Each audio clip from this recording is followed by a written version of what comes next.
Welcome to the Inside Edge Podcasting Network and welcome to baseball season. This is our Guardians season preview for the 2026 and what we hope is going to be a baseball season that we'll see a 27, 28, and 29. We'll get into that later. Welcome everybody again to the Guardians season special. I am Rob Ruzicki. We got Eli Moon from the main event and from the from Inside Edge Primetime, Autumn Chisholm. We got also Chad Bryan. From yes, we all have like 38 shows here. I think would it just be easier right now to make an intro and tell all of the projects that you are doing inside and outside of the Inside Edge Podcasting Network? Yeah, sounds smooth. I'll start, I guess. So I'm Eli Moon. I do main event with Robert Zicki, AA Anthony Alford. I also do like a lot of other shows here on the network. I produce Real Talk with Papa Moon for my pops on Saturdays at 5 p.m. here on Inside Edge Network. I also do conversations with Eli Moon on Tuesdays at 7 p.m. Prime time, Inside Edge Prime time with Chad, who's below me. What's up, dude? And so we do Monday to Thursday, 10 to 11 p.m. So doing a lot of all that, and then obviously I do work with my music collective La Hele. I got a lot of stuff going with that as well, including my album release show at the end of the month next weekend. So a lot of good stuff, and that's what's going on with me. I'll kick it over to Chad. Tell the people what's going on with you, man. Bunch here. It is I love it. It's very Brady Bunch. Hey, I'm Chad Bryan. I was supposed to be in a job interview. I think I put the wrong meeting key in. So I'm on this show now. That's how we all got here. Yeah, I don't know what happened. No, I like Eli said, I'm on Inside Edge Prime Time with him. I also I co-host the Sunday Sports Show with Ryan Mosser and TK Dandridge, and I'm on Illegal Formation on Saturdays with TK. So that's what I have going on. Autumn, tell me about you. Yeah. Oh, it's all up to me. Wow. Okay. Yes. Hi guys. You've seen me already. Literally probably an hour ago. I of course am the host of Jersey Chasers along with my host Christy Acuity every Wednesday. Maybe some other things going on the network, but for right now, I just have Jersey Chasers. Love it. Doing well. I'm ready for this Guardian season. Rob, are you ready? Oh, yeah, absolutely. And, of course, to finish this up, I am Rob Ruzicki. I co-host with Eli Moon and Anthony Alford, who I'm sure is watching somewhere like the omnipotent program director he has become. And then also, too, you can hear me on WTAM 1100, mainly on the weekends and for Guardians coverage. So, yes, we are getting ready for the season along with everybody else. And I'm sure along with the town here, we are very excited for what this season is going to bring. Obviously, we had a hell of a finish to last season. 88 and 74 doesn't quite cut it when you just see it on the on the page here. 17 and a half back, epic comeback, one for the ages, one that will be talked about for generations to come, and one that will mask a first-round exit against the Detroit Tigers in the playoffs, yet coming short. Another season, no World Series, but we got a lot to look forward to, and we also have a lot of questions with this team. And also, too, it's a very weird time for Major League Baseball. We have labor strife. We have gambling stuff. Again, more on that later. And a major, a lot of free agent moves happening around, too. So, yeah, it's going to be a fun season for everybody to really partake here. And with this whole strike looming in the next 12 months or so, I think we better enjoy it, and we better enjoy this journey now. Yeah, it seems like, for the Guardians, I was very critical, obviously, on main event and across other shows here about their finish to last year. I thought it was crazy that we were heralding as much as we were the Guardians' finish, Rob. I know me and you got into it a few times on main event because I thought it was crazy. We're talking about a team that should have won the division. They had to scrap and claw all the way to win the division, and then to get embarrassed like that in the wild card round against the Tigers. I just think, I don't know, maybe I was a little too critical, but I am realizing now, and we've talked about it on Primetime, Chad and I, about the lockout. We've talked about it on main event, the lockout. It's been a thing that is starting to loom more and more, like you said, and now I'm starting to just embrace this Guardians roster. There's some real cool names I know we'll talk about throughout the show, but, you look at, like, Kyle Manzardo, George Valera, Gabriel Arias. You look at, like, some of these names. It's cool to, like, see, maybe Travis Bazana, you never know, just depending what the season looks like. But, like, it's exciting to see, and I am embracing this Guardian season for what it is, which is maybe showing Jose Ramirez what they're planning on doing for the last little bit of his run. So that's what I'm feeling good about. As somebody who was super critical about it at the end of this past season. Yeah, I mean, right now what they're planning on doing is adding Stuart Fairchild and Carter Keyboom for the rest of that run. Hopefully, there's more to come. But yeah, I think I'm with you on embracing the season. Don't know what next year is going to look like at all. I don't see, and we'll get into the whole labor stuff. We'll get into that, but I don't see that going well. The labor agreement runs out December 1st. So shortly after the World Series, about a month after, we'll all experience some type of heartbreak, I'm sure. But like I said, we'll talk about that later. Just going to embrace the season and try to enjoy it. Yeah, I mean, hey, I've been a Guardians fan my whole life. Anything can happen. Literally, anything can happen. I genuinely go into every season saying, you know what? If this is our year, it's our year. If not, oh well.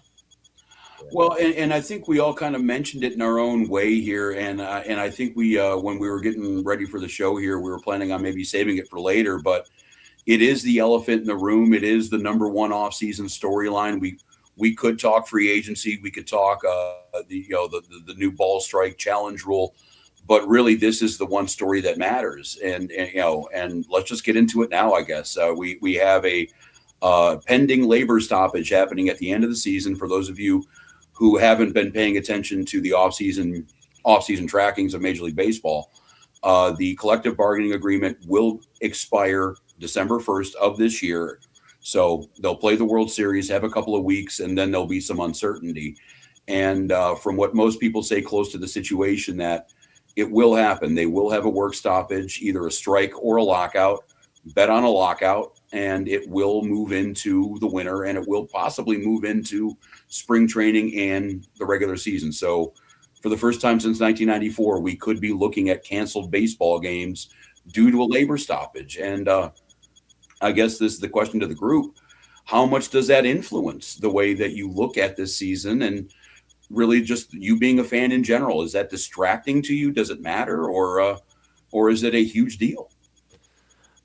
Yeah, I don't know if it's necessarily like the biggest deal for this season. I think as the season goes on, I think by like July or August, and maybe it'll start like hitting fans and maybe me, I guess, as well, a little bit faster, or that, wow, this is going to be possibly the last season for a year, maybe two or whatever, without baseball. But right now, what I'm excited about is just trying to get ready about the young prospects, which just seems to be the Guardians' way. It's been the Guardians' way since I can remember, of the young prospects that could guide this team.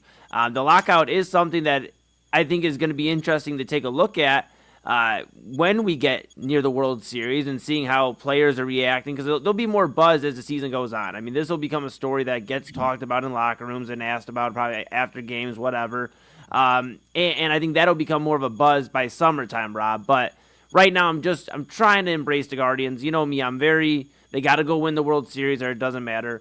So I really want to just embrace what we have right now, and then later on, I guess we'll worry about it. But I will say this about the lockout, and I'm curious to hear what Chad has to say about it. But I think with the lockout, I think whatever they do, I think they got to hold the owners accountable. I know they're talking about going to a lockout, but one of the big things is because of the salary cap discussion.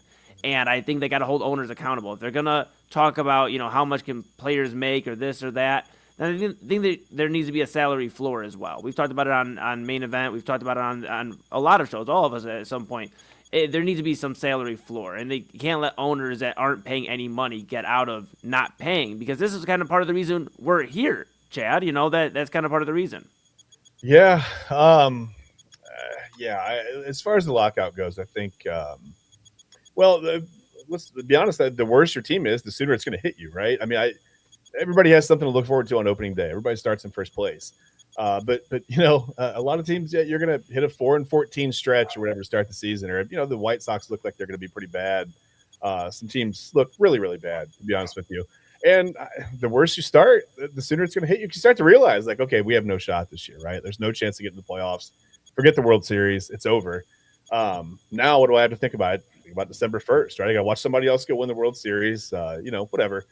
And it's December 1st, and the season's over. And then, there is no season. There is no 2027 season. So, yeah, I think you embrace it as long as you can until your team is, inevitably kind of pushed out of contention. I mean, you may not be mathematically eliminated, but you kind of see the end coming, right? The salary floor, Eli, I think is a great idea. If there's going to be a salary cap, there has to be a minimum amount that you have to put in as an owner, right? Because right now we know that you could instill a salary cap and there'd be 4, 5, 6 teams in the league that would never even come near it, right? Never, ever even maybe get halfway to it. The Dodgers might be in trouble. I don't know what they would do with that, but I don't know what that looks like. I don't know what a salary cap would even look like. Is it a luxury tax situation? Is it a hard salary cap? Is it like the NFL? You got to start jettisoning off NBA apron. Yeah, right. I mean, that's going to be the one of the I think discussions that really drags on the work stoppage that's appears imminent at this point. Autumn, I don't know. I mean, do you have anything to? Please tell me something positive, I guess. I'm starting to express myself here. Oh, look, I honestly, the last time this happened, I'm sorry, Rob, I have to say this. I wasn't even born yet, so. I understand. I love that she thinks so sorry. That's my favorite part of it. I'm so sorry, Rob. You're fine. All is well. I was 12. I was 12. Yeah, I wasn't even born yet, but honestly, I've seen a couple lockouts, work stoppages. Major League Baseball has a really big problem. Their biggest problem, of course, is the fact that owners don't want to pay people money.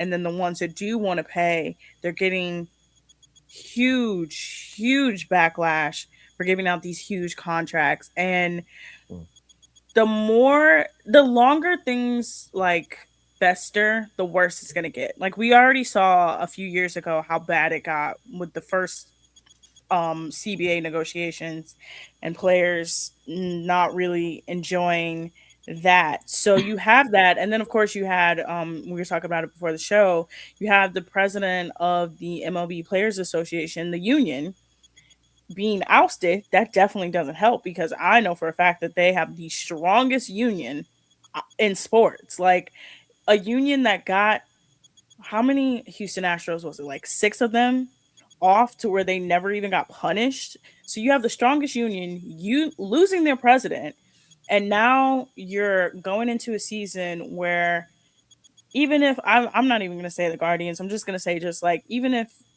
you're a team that's like maybe we go all the way with the pieces we got, it's going to be bad. It's going to be bad. You're going to have fans not happy. You're going to have players not happy. You're going to have wild contracts like we always do. I think the perfect scenario is probably what the NFL does. Okay. Because they can constantly keep it competitive. You don't have these crazy contracts. Even if you do have these crazy contracts, I mean, we see with the Browns, like look at their nuts contract. You can eventually get out of it, but they need something. I genuinely... I don't like the contracts. I think they're stupid. I think the way Major League Baseball is structured is incredibly redundant. But Rob, what do you think? Well, they're going to be looking at a bunch of things. Obviously the salary cap is tantamount, and yes, with any negotiations, with any, the NFL has a salary floor. They just don't talk about it because it's never really an issue. Same with the NHL, same with the NBA. So that will kind of take care of itself. The other thing they're going to be looking at, too, is these 7 years of arbitration, these 7 years of team control that, you see these small market teams, Guardians included, take advantage of pretty much all the time. When you start talking about a prospect debuting in June or July is so they can get more service time on. And they're going to definitely look at that. The other thing, too, along that line that they have to look at is, yes, there is a nice chunk of players that are getting paid, $300 million for 10 years, whatever it's going to be. What Kyle Tucker, $60 million for 4 years, those kind of contracts. But then you also have that bottom of the league of, the younger players, the pre-arbitration players. There's no middle class. There's no guy, Stephen Kwan, he's going to be facing that in a couple of years when he hits free agency where, okay, yeah, for $3 million a year, you were a hell of a deal, but who's going to want to spend $15 million on a guy who's going to get you 12 home runs?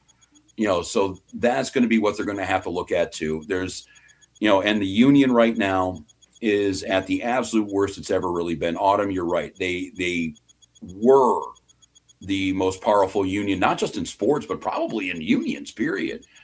But this scandal has really weakened them. Tony Clark obviously leaving. They have named an interim director. They're going to figure out what they're going to do right before the biggest negotiations they'll ever have. And then the other thing that we're not talking about too is that they're also, and the NFLPA is in this too. They're a little, they're kind of under federal indictment right now or investigation. There are some feds looking around from the DOJ, seeing it's all kind of stems from a company that they've like a youth sports company that they put together that is suddenly worth $2.3 billion. So they're looking into that. So yeah, the union is not where it used to be. The owners are not where they used to be. Bud Selig, the old commissioner, before you were born, Autumn. One thing he liked. I experienced Bud. You were born. One thing he did like was having unanimous votes. He liked to have 28-0, 30-0 when it came down to any of these issues. Rob Manfred is a little different. As long as he gets his 24, as long as he gets his 2/3, he doesn't give a shit. So you are seeing some fractured groups in the owners. Like I think the Orioles owner came out for a salary cap. The Rockies owner came out for a salary cap. That's never really been done before. So the owners are going to have to hold, ranks themselves to keep that cap idea going. And the players, you mentioned it too. This is Autumn, you mentioned this was a huge issue. Like this was the reason why Bryce Harper was screaming at Rob Manfred in a locker room during the All-Star break. The players don't want a cap. So this is a rock and a hard place. And I think the only people who are truly going to lose are going to be the fans. And because we're normally the only people that kind of lose. By the way, on that note, keep in mind, Banana Ball just added 4 extra teams, and they are now touring the country with a half dozen different squads. So I think they're getting ready for a summer of no baseball too coming up next year. So yeah, it's going to be a thing, but I think part of being a Guardians fan is separating the business of baseball, which is very frustrating for us, and the actual on-field deal. I can be very upset with the front office for not spending, but I can be proud of the players for overachieving. And I think this is where we're getting into with spring training of, all right, these are our guys. We got to root for them no matter what. There's going to be some fun things to happen. And we just got to put blinders on here and there when it comes down to, the massive labor negotiations and, the other big black eye that baseball is suffering that we're in the middle of too. And I guess while we're talking about big purple elephants in the room, the Guardians have a former closer now that is no longer welcome in Major League Baseball, Emmanuel Clase. And this is the other story that we're following too off the field that's going to be a distraction. I guess it's kind of the same question. Is Emmanuel Clase's pitch rigging investigation going to really hamper your enjoyment too of this 2026 season? No, I don't know if it'll hamper my my excitement or enjoyment of the Guardians season, Rob. But I think it'll be interesting to see how this investigation continues to unfold. We've talked about our main event. What is this going to look like if this turns into more Guardians roster members or whatever have you? And I think that at that point, then it becomes maybe it wrecking the enjoyment because now it's a bigger story. But Emmanuel Clase obviously now welcome back for the Guardians, not really welcome back to any MLB facility right now. So we've talked about, yes, he is tied with the Guardians. Yeah, he is tied with the Guardians name, but I think this is a bigger thing for Cade Smith, and I think that's what it comes down to. Is I think that's going to be one of the fun storylines. And I know we're going to talk about a bunch of storylines like throughout the show, but seeing Cade Smith, and he stepped up pretty well as the closer last year, but having the first full season to be the closer of this Guardians team, I think that's going to be really fun to see. So maybe this is kind of in a way a way for Guardians fans to kind of get behind a new closer, and that's kind of the story of Guardians. At least for me, everybody's rocked with the closer. You're gonna have a good closer, and Clase was that guy until he wasn't, and I think it'll be interesting to see what Cade Smith can do with a full season of work. So. Yeah, Cade Smith has electric stuff, and I think more so for fans. I don't think it'll be such a distraction as a fan watching. I mean, it might make you think twice about where you spend your money. It's harder to watch baseball, right, than it is maybe any other professional sport. You can't just sit back on any given night and watch the highlights roll across Twitter like you can with the NFL or the NBA or any other sport. Really, baseball is very careful about how they distribute their players. I think they have to do a better job. They've done this to themselves. The situations that they're in, all of this is a little bit self-inflicted in some way, I think. The careful marketing of play, I don't even know if I would call it careful. It's just they don't really care to market their players, right? It's almost like Rob Manfred has this too big to fail mentality when it comes to running Major League Baseball. And that only gets it for so long. I mean, you've really got to have someone who sometimes it feels like he doesn't care about the game, right? It just feels like it's so disingenuous. Everything that he says, everything that he does is, it's to maximize profit. A little bit shorter games. Yeah, I mean, it sounds like it's to pull fans in, but I don't know.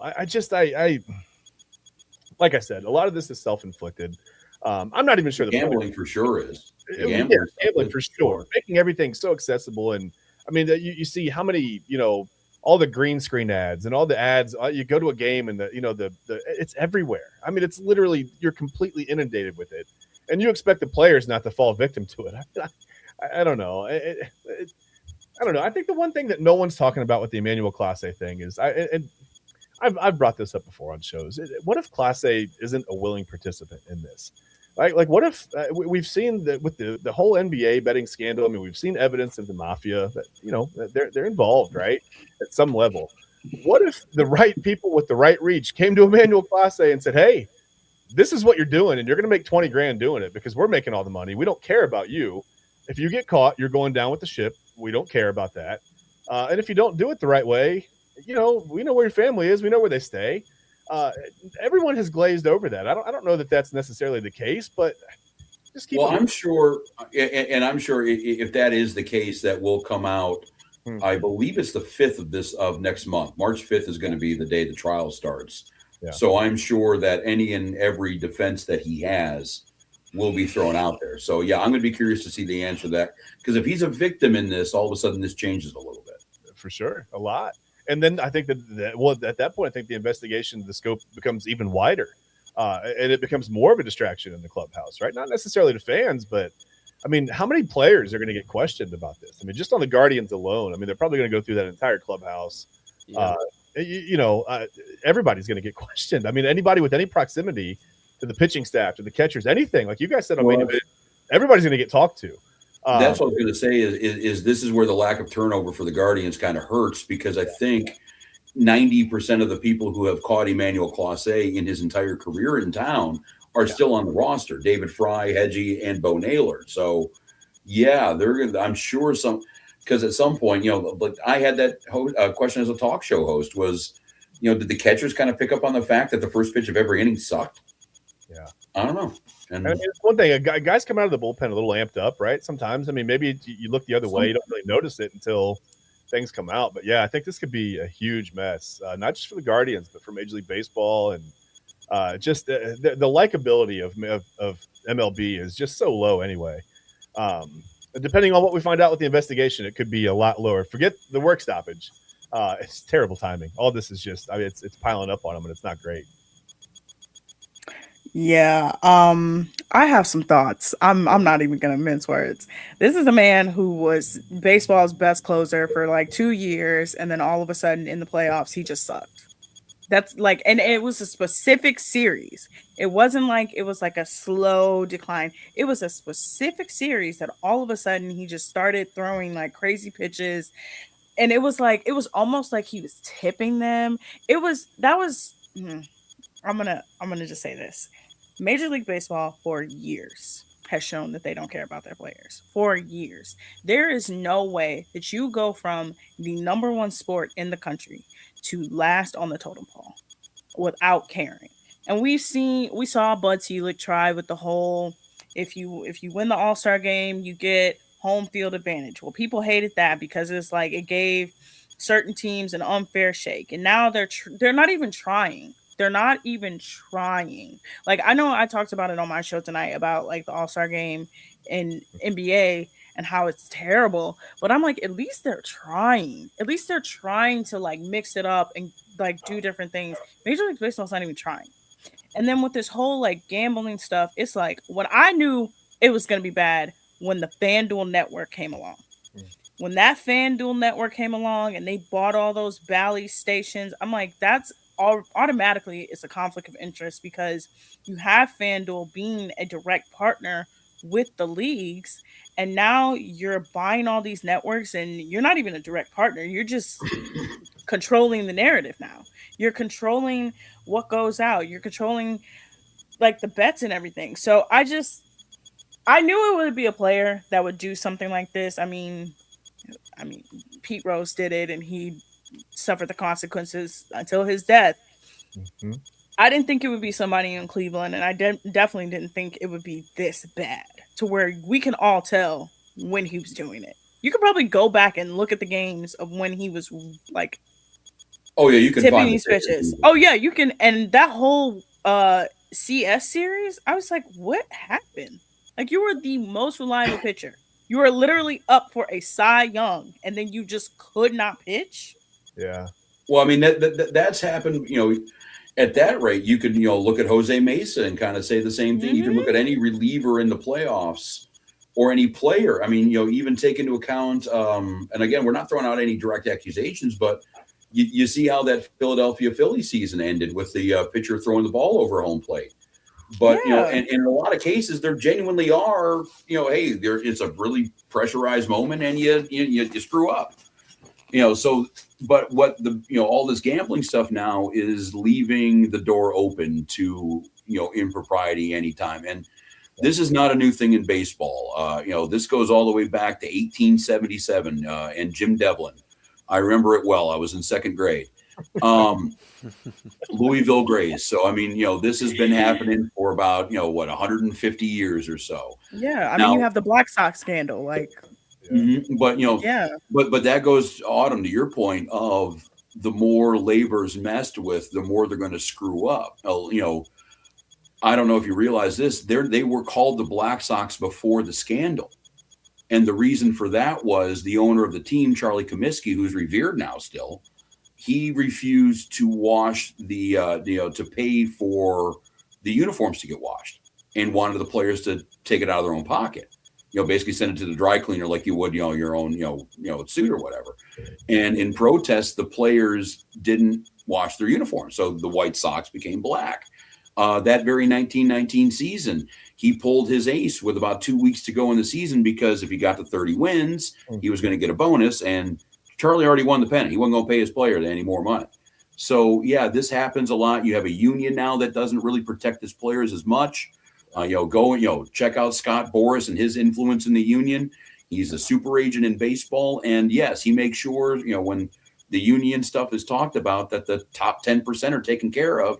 Yep. And that middle class that I was just talking about, they're the ones that are getting screwed. So you have a union that works, that really kind of keeps an eye on the star players and nobody else. And yeah, we're just in a bad spot. And the one thing the gambling companies will say, and I do agree with this, is that this partnership has let them at least share their information with baseball. You can at least see these irregularities. You can at least see this stuff happening because, again, going back to the whole 150 years of gambling, how many pitches were tanked in 1981? How many pitches were tanked in 1942? They didn't know about it because they weren't communicating, but I have a feeling that this is a problem that's always has existed. We're just finding it out now. We're just seeing the evidence of it now. And this is this Clase situation is the absolute worst case situation for baseball. This is not an internal investigation that they're going to release and let their fans know what they want us to know. This is a federal investigation. Yep. The DOJ does not give two shits about baseball's PR, about their schedule, about their condition at all. If they have information that they want the public to know, they will let the public know. Yep. And baseball is not going to have any control over it. And yeah, a lot of these unsightly little details about who knew what and when that baseball would probably just sweep underneath the rug are going to be talked about in open court. So this is the absolute worst case scenario for baseball. Yeah, Yeah, No, no, you and go. oh, you're good. Yeah, but you brought up a good point, Autumn. And I think that's like why our generation like has a tough time falling in love with baseball. Like Papa Moon's favorite sport is baseball. Like he's told me before, he's said he would trade 100 NBA championships and Super Bowls for one World Series. Probably not so much, but like I do love the Guardians, but it's tough to like fall in love with baseball, and it's because we're literally one of the first topics we're having a discussion about is the lockout and the gambling situation, and this is never it seems to be about like, hey, here's what this player is doing on the field and like what this team is doing, and these are some teams that are moving, and I think other leagues do a good job of marketing that a lot more. In the NFL that the Jacksonville Jaguars are on a winning streak, and you should keep an eye on them going into the playoffs. About these teams. You look across the leagues, and the MLB does everything but focus on the field. And I think that's why it's tough for our generation to get involved. Well, the NBA does that too. I mean, NBA Twitter and free agency and trade deadline are almost more interesting than the regular season. Yeah, to a point, but at least it's being discussed about. I guess there isn't even any movement, I'm saying, towards the actual game sometimes, Rob. It seems like it's more so about the stuff outside of it, the gambling, the other stuff outside of it. And at least that's just me. But I can tell you that's how a lot of people in my generation feel. That's why, unless you're going to a baseball game, there's a lot of people my age that aren't sitting down and watching a full series, a 3-4 game series anymore. And I mean, I was a teenager growing up watching a 7 to 10 game stretch of Guardians baseball, and not worrying about like going anywhere else. And I think it's changed for a lot of people because of all the extra noise outside the game and not to focus on the actual game itself. Well, and there's think about the culture. Faster. Yeah, but also think about the culture around like NBA. Like you mentioned NBA Twitter, right? NBA Twitter is its own thing.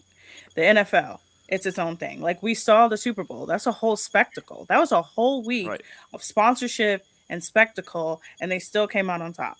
The NBA, like I said, All-Star game, terrible, boring. It was awful.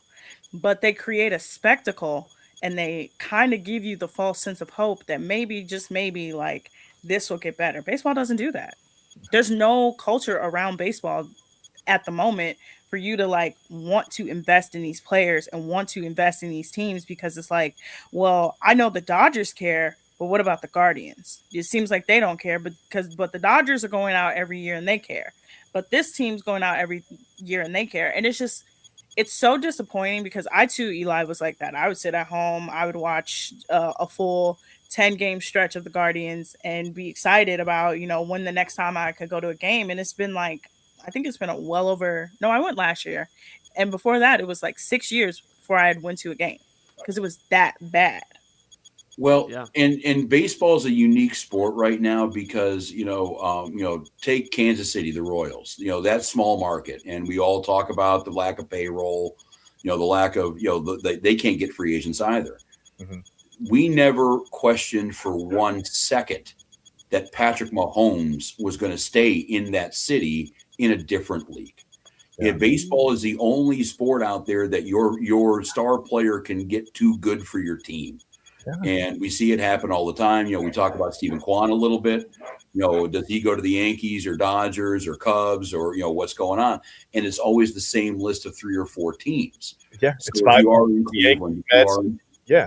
Sorry. No, you're fine.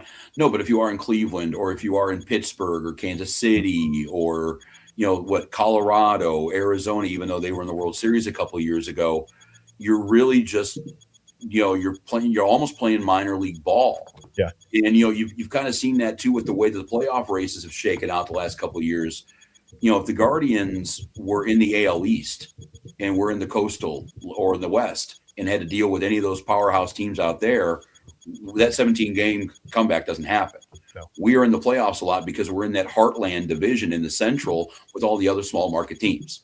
Yeah. And we are the best of the little guys in that division. And it kills morale for any team to know that, like when the Guardians got into the playoffs last year, I knew that we needed a miracle to happen for the Guardians to go to the World Series. You don't kind of feel like that before the season even starts with all the other sports. There is a little bit more hope league wide in a lot of these other sports, and baseball, it would really, really help them out to fix that, because unless you're a Yankee fan, unless you're a Dodger fan, unless you're a Met fan, Chad, you're not really, or Blue Jays now, I guess, you're not really psyched for this upcoming season the way you would be for other sports.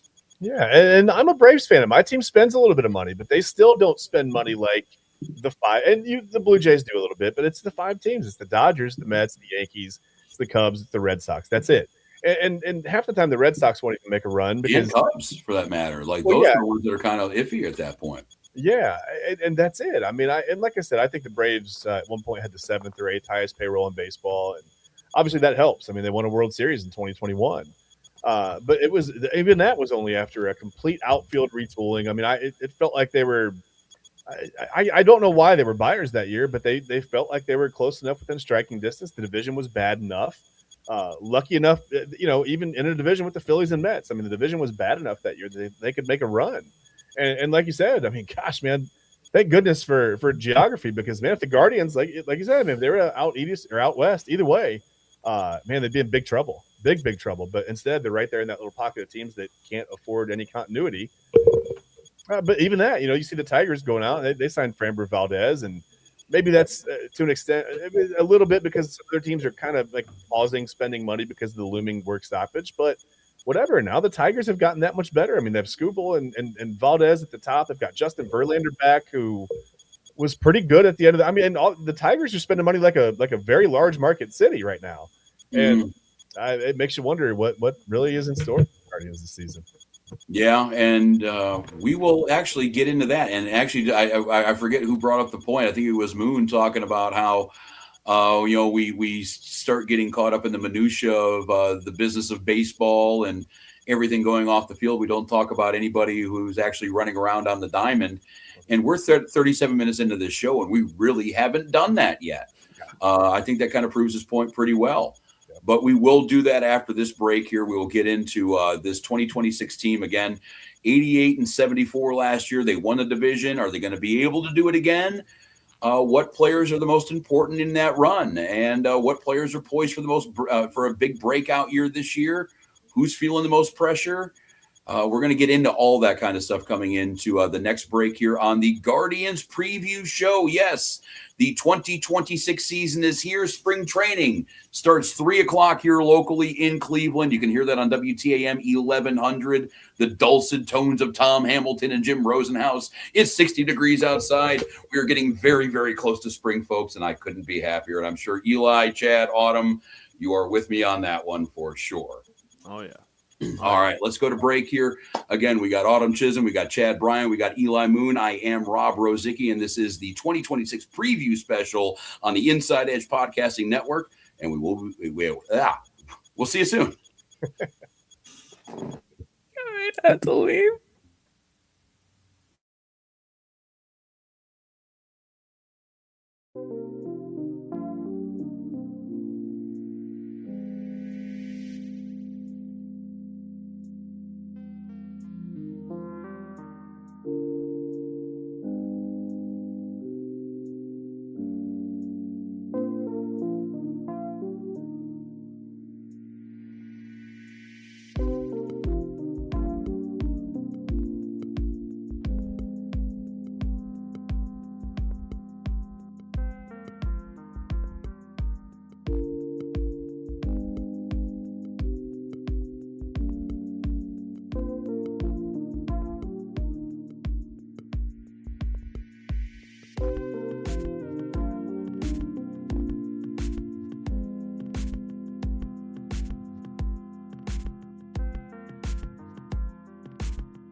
And welcome back, everybody, to the Inside Edge Network. Eli Moon, Robert Zicki, Autumn, and Chad Ryan. We are back. If you saw during the break, Alley Rose Fragrance is the newest sponsor of the Inside Edge Network. 20% off your entire order. If you're like Chad, you saw him prime time yesterday. He got his entire candle order, multiple scents in. 20% off the entire order. So just quick math there. If you're buying 5 candles, you get $20 off. You can be like Chad and get like $20 off your entire order. Inside Edge 20 is the code. Capital I, capital E, Inside Edge 20, all one word. And Chad, I know usually this is where I send it to you to talk about all the good stuff about Alley Rose Fragrances, and then we'll send it back to Rob with Guardians Talk. Yeah, I mean, my favorite thing is all natural ingredients. They're vegan and cruelty free. Again, made here in the U.S. They're handmade, right? Charlotte, North Carolina. Words are really hard tonight for some reason, but these candles are not hard. They smell so. I hear you. I mean, guys, just smell that. Can you guys? Wow. Get it with? Yeah, right. Your internet must be a whole lot better than mine. It's television. It's fine. That's spiced apple, though. Yeah, and I've got lavender lullaby. I'm looking at it over here. My daughter is still kind of just slowly deciding which one I'm allowed to burn. She's making that decision for me because in my house, the kids run the show, so it's fine. But yeah, like I said, vegan, all natural ingredients, not the some of the nasty chemicals that go into the bigger company candles. You're not going to find those. Much cleaner burn, longer burn time. I'm super excited with the way that they look. Again, I have not been allowed to burn one yet. My daughter is still running the show, but I'm super excited. They smell amazing. They smell so clean, and they really smell natural. I mean, the ingredients honestly smell cleaner. So I'm excited. I'm really excited. I'm super excited about it. Yep. Hey, and unlike the candles you find at Bed Bath & Beyond, the owner of this company is not on the Epstein list. So Good job there. That is a huge positive. Huge positive. Yeah, that is a very big deal, I think. That's something I look for nowadays. Yes. But yes, Inside Edge 20 is the promo code. Alley Rose Fragrances, check them out. Again, they do a lot of good work, all natural stuff. No Epstein list, so you got everything going for you right then and there. But this is the Inside Edge 2026 Guardians preview special. We got Autumn, we got Chad Bryant, we got Eli Moon. I am Rob Rozicki. And after we have spent a good half hour talking about all the off-field stuff, do we actually want to sit here and talk some ball and see how this team is going to fare in this fine baseball season of ours? Yeah, I mean, that sounds. Sorry, might as well, right? Yeah, that sounds good. Yeah, that sounds like a pretty good plan here. We're going to be here all the way to midnight. We should talk about something relevant, actually pertaining to this team. Yeah. So, let's start out here. We were all kind of, we heard a little bit what Voter was saying in his media gaggles the last couple of days for guys that he's expecting to break out in this 2026 season, guys that with a little bit of pressure on them and that need to contribute to this team.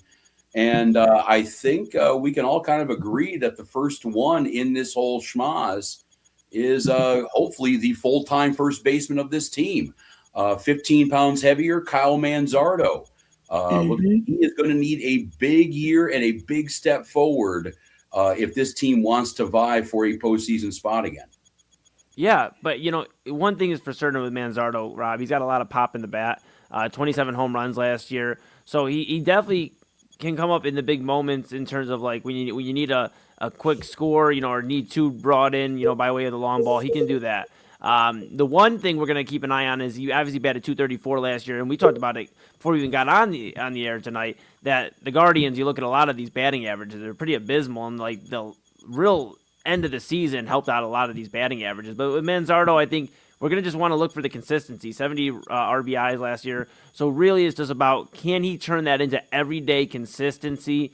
Can we see an uptick in home runs? Maybe that leads to, 20 more RBIs, close to 100 RBI guy for Manzardo. And can the average get closer to like 260, 270? Not asking you to bat 300, but 260, 270 out of your first baseman, I think isn't asking a crazy a lot average-wise. What do you think, Chad? Well, Rob, first of all, you said he 15 pounds heavier. He and I have that in common since last summer. We're both it might be 15 different pounds, but that's okay. Yeah, I think it might be a different kind of 15 pounds for a totally different kind. Yeah, I'm not here to split hairs. That's neither here nor there. I think Eli said it. I think the consistency is what you're looking for. 27 home runs from him last year. Ideally as a corner infielder, you'd like to see him be around that 30 to 35 home run mark. And, maybe 100 RBIs. There aren't a whole lot of 100 RBI guys in this lineup right now. Not a ton of scoring opportunities. That's the one knock. So yeah, they're I think 28th in runs scored last year. So somebody's going to have to pick it up somewhere. Jose Ramirez literally cannot do it all by himself, although he's tried and been pretty successful with it, to be honest with you. But yeah, they'll need some steps forward from some of that supporting cast, and I think Manzardo is definitely one of those guys, right, Autumn? Yeah, I think Manzardo could be the second bat that the team needs. We all know Jose is the first. We all know Jose has been consistent. They need somebody else. It can't just be Manzardo. They also need to have Stephen Kwan step up a little bit more. Look, I know that the Guardians are what they are. Their hitting has been an Achilles heel for long before this iteration. But they need one of those outfielders to step up. That's always what I say. An outfielder has to step up. We've seen it time and time again. I think the last outfielder I can remember, and I'm about to really throw it back here, that was a power hitter that could hit for average and that got you a lot of runs was probably Grady Sizemore. And I knew you were going to say Grady Sizemore. That's knew amazing. it. That's amazing. Look, you got what? You had what? 3 All-Star seasons, Yep. 2 seasons of 30 for 30, and like you need something like that. At least 2. You gotta have at least 2. So we need somebody. And they tried for that, Autumn. They tried for that. With Michael Bourne, I feel like and the Guardians. I think Rob. We talked about it. We talked about it in the first segment. They're just scared of, I think, falling flat on their face again. Nick Swisher, Michael Bourne, like a lot of. I mean, the Edwin Encarnacion was a good one, but like I think to your point, Autumn, Grady Sizemore is the last real notable outfielder we could think of that was worth a damn. In the outfield, both offensively and defensively. And Rob, I think that's something to keep an eye on too. Is like the outfield of this team, because Manzardo, like I said, the consistency needs to improve, but we know what he can bring offensively. He's got a lot of pop in his bat, but outfielder-wise, Stephen Kwan, the talk with Stephen Kwan, too, is he even going to be here this entire season? I know that can be another discussion another time, but what do you make of this outfield situation? Well, the Kwan stuff, remember, before the Clase story broke around the trade deadline last year, that was good. That was, he was up for, a possible trade even as early as last season. So, you have to keep an eye on that. Manzardo, real quick. What I'll be looking for out of him is a few things. First off, and I know it has nothing to do with the plate, you got to play defense. You were a below-average defensive first baseman last year, which first base, let's face it, is not center field or shortstop. You at least need a league average first baseman. It's really the only step back that Manzardo, or anybody at first base is taking from Carlos Santana. Love him or hate him, he was a Gold Glove first baseman. So you need to play defense. You need to be able to be out there for 140 games at first.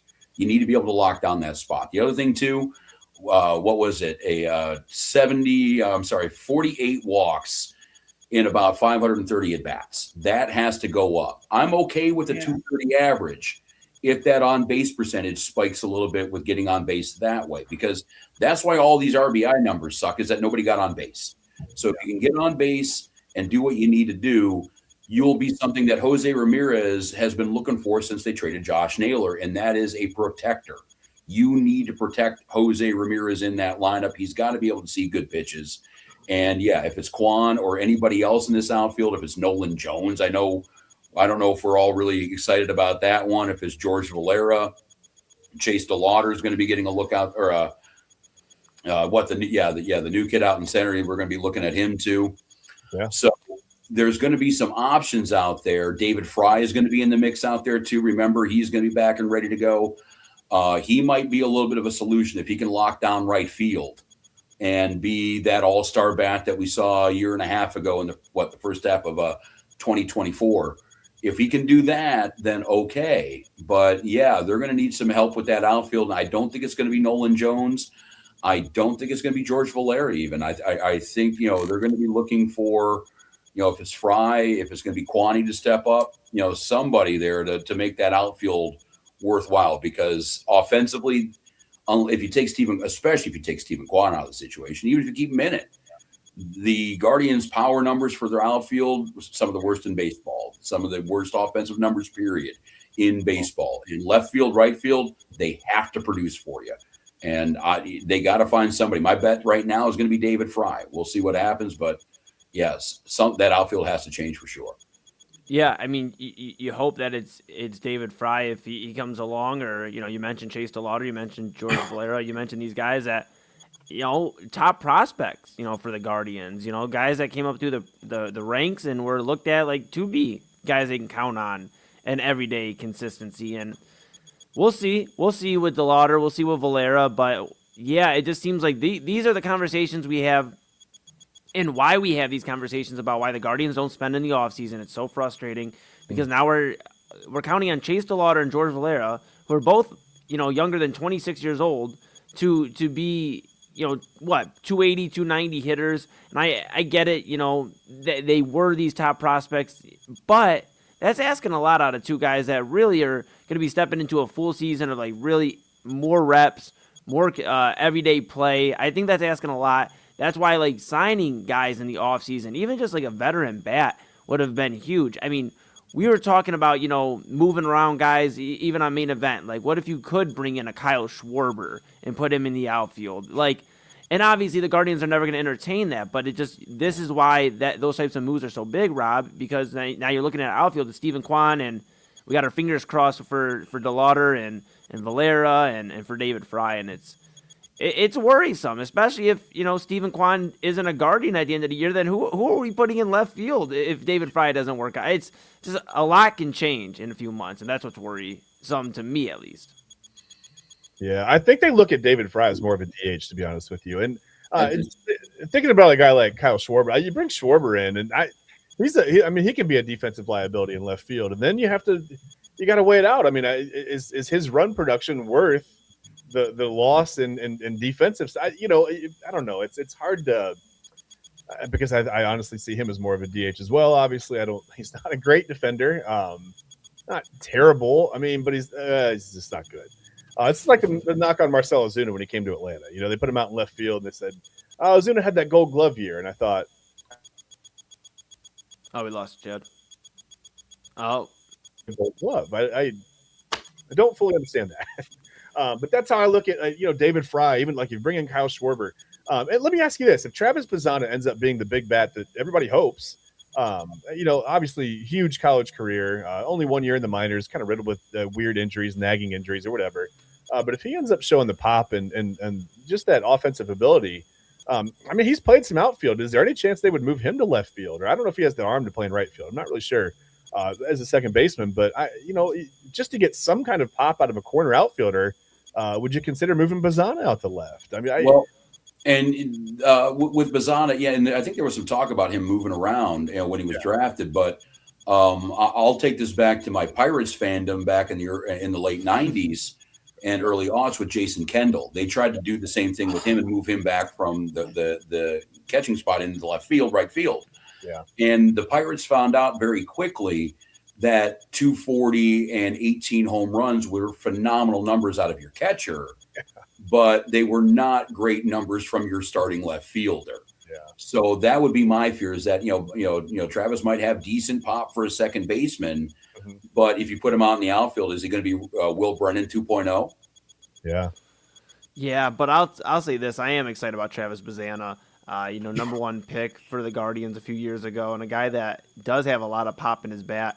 If he could play corner outfield, that would work out really well. But yeah, you bring up a bunch of names. Even looking at Tyler Freeman. I think of even recently. Tyler Freeman came up through the ranks as a shortstop. I remember covering him in Lake County, and I was talking about him being, just in case Frankie Lindor isn't a Guardian, at the time, would Tyler Freeman fill the role of shortstop? And we're putting him out in the outfield at one point. So put him Angel Martinez, another guy like that.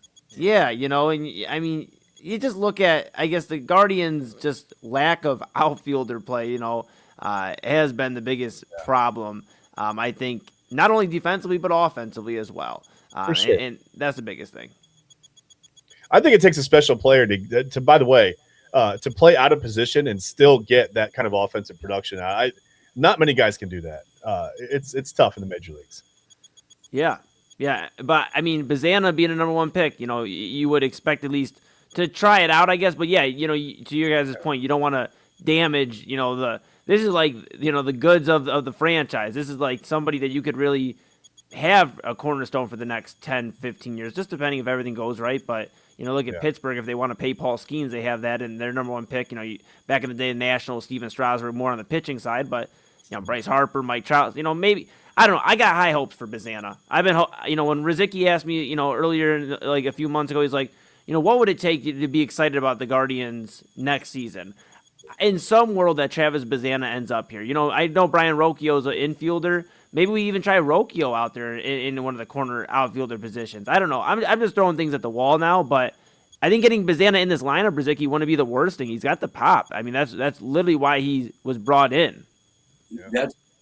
That's going to be up to him. I mean, he's going to have to play his way in there because between Schneemann, between Arias, and then even Angel Martinez a little bit, Juan Brito is going to have something to say about that too. That might be one of the reasons why they would think about moving Bazana, is because second base is loaded right now with prospects and with options. So, yeah, if they're looking to get a bat in there, they might have to do it that way. And we could be sitting in a situation around the All-Star break that we know, Bazana is going to be a 220 hitter with 10 home runs, and that might be the best option we have in the middle of the season. So, yeah, at this rate, I roll my eyes when we start talking about moving guys around, because that's what this team, they draft a bunch of center fielders and shortstops and trying to convert them into everything else. Yeah. So, I mean, can we just have a natural second baseman play second base? Eventually, one of them's going to work out, Rob. Second baseman plays third. Nobody in this infield plays their natural position. Yeah. And can we just get one? Can we just get one? That's where I'm at. You're telling me that our infield is unhinged, like Double A Anthony Alford at midnight tonight? Is that what we're getting at, Rizicki? Well, the outfield's kind of unhinged, but yes, the roster, the offense itself is unhinged. Yeah, shout out Double A, man. Yeah, I'm sure he's wandering around Stowe somewhere. I'm sure, navigating the parking lots out there, filming random videos. So, dude, he's probably got his coffee going right now. He's probably had like 2 or 3 cups of coffee. He's probably getting ready right now, just locked in. He's excited. I talked to him earlier today. I got a vibe check from him earlier today. He's like, I'm excited. He's got a lot to talk about. So, but yeah, I think that is an interesting point though, Chad, about Bazana, but it's something we're going to kind of keep an eye on all season, and it's the offense, Rizicki. You were talking at the top of this segment before the segment about like what are the weaknesses of this team, and it's really the offense. Chad talked about it, 28th in offensive run production last year. That's pretty bad, man. And for a team that is, boasted at certain points, Cy Young Award winners and top 1-2 rotations in baseball, the fact that we're still sitting here without one ring since 1948 is just crazy, man. I mean, you look at 2016, you look at 24, you look at years in between there where if you would have just paid for a bat, if you would have just brought somebody in and stopped trying to get cute with like the Josh Donaldson pickup, which works out and it's a lot of fun until it's not fun and he's batting 150 in the postseason.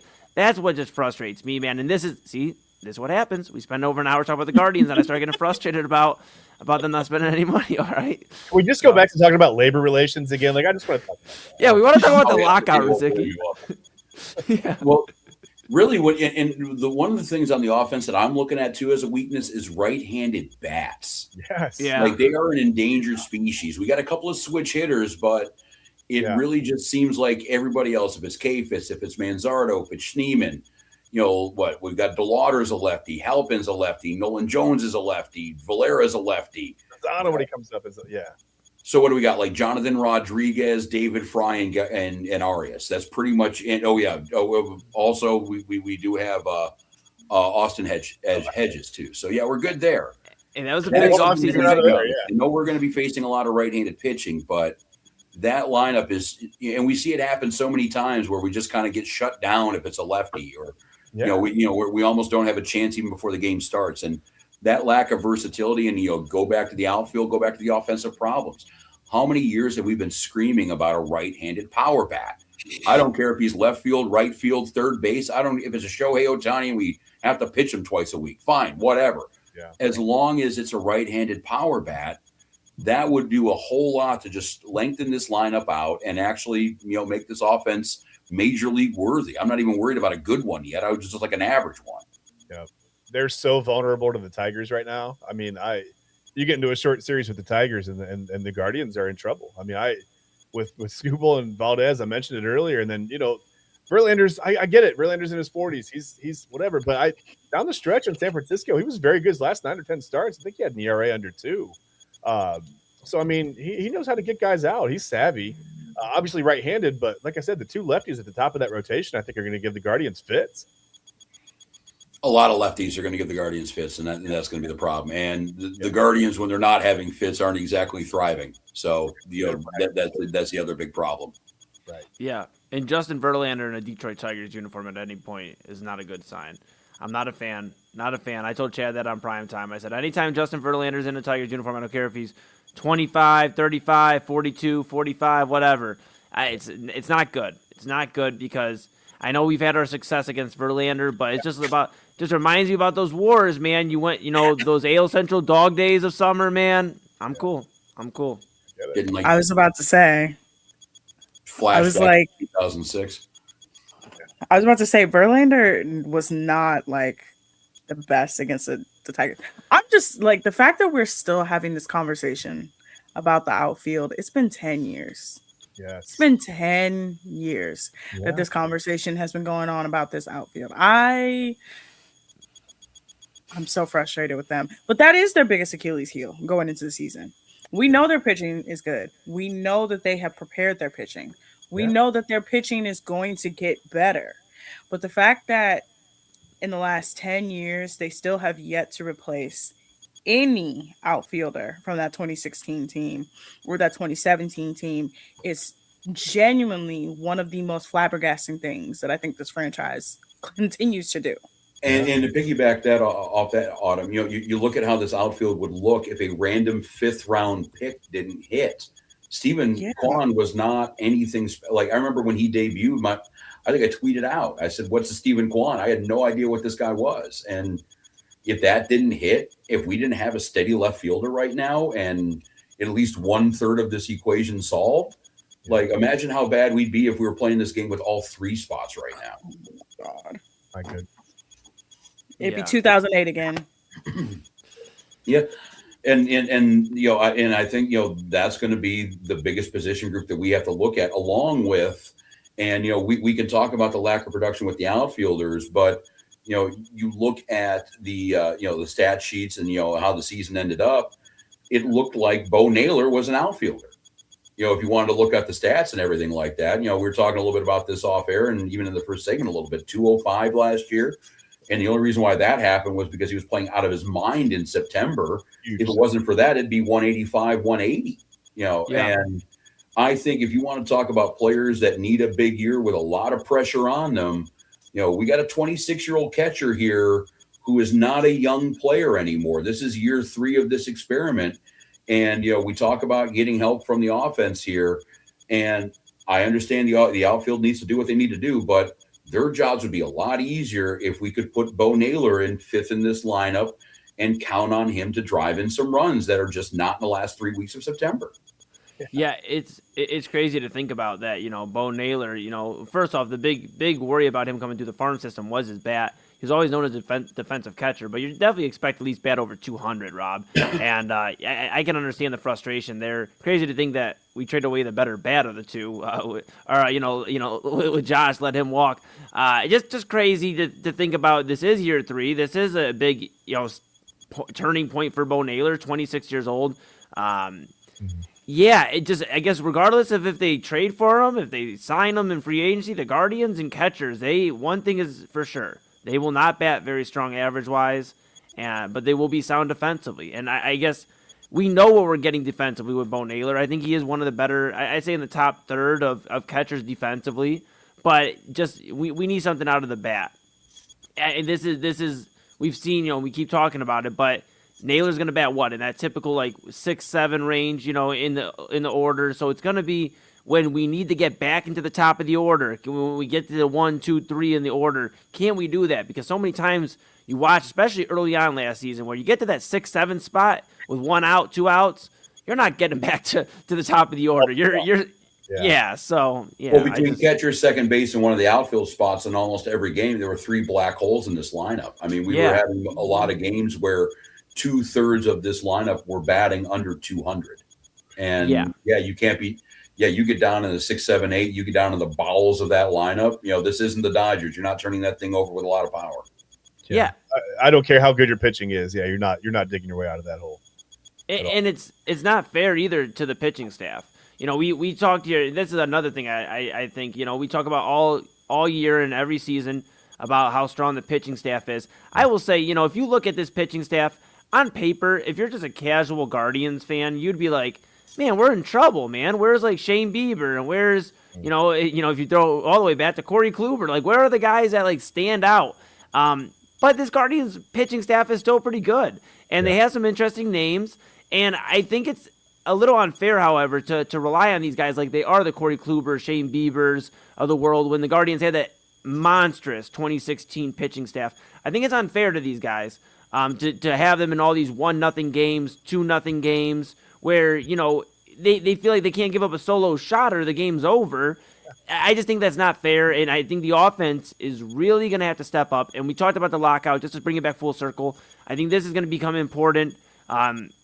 Because David Blitzer, I believe, is the minority owner of the Guardians. Mm-hmm. He can technically, we'll see what his stake looks like. But with the lockout and the Guardians offense not getting any production signing-wise to help this offense, maybe we see what that starts to look like after maybe a lockout or whatever. But one thing's for certain, the offense has got to step up because the pitching staff can only do so much. You can be the best in ERA and everything like that, but if you don't score any runs, you will lose every game. I promise you. That's how that works. Kind of need to score. It's important. Yeah. Well, yeah. The pitching staff has no margin of error. They're used to that the last couple of years. That any mistake could be a fatal one, and and that's what I'm looking for. Not so much out of the bullpen. The bullpen, I know we got some new additions coming in, some guys going out. Most notably, Jacob Junis leaving. But it's going to be the starting rotation that I'm really looking at right now, and it's 2 guys at the top of it. Is Tanner Bybee and Gavin Williams.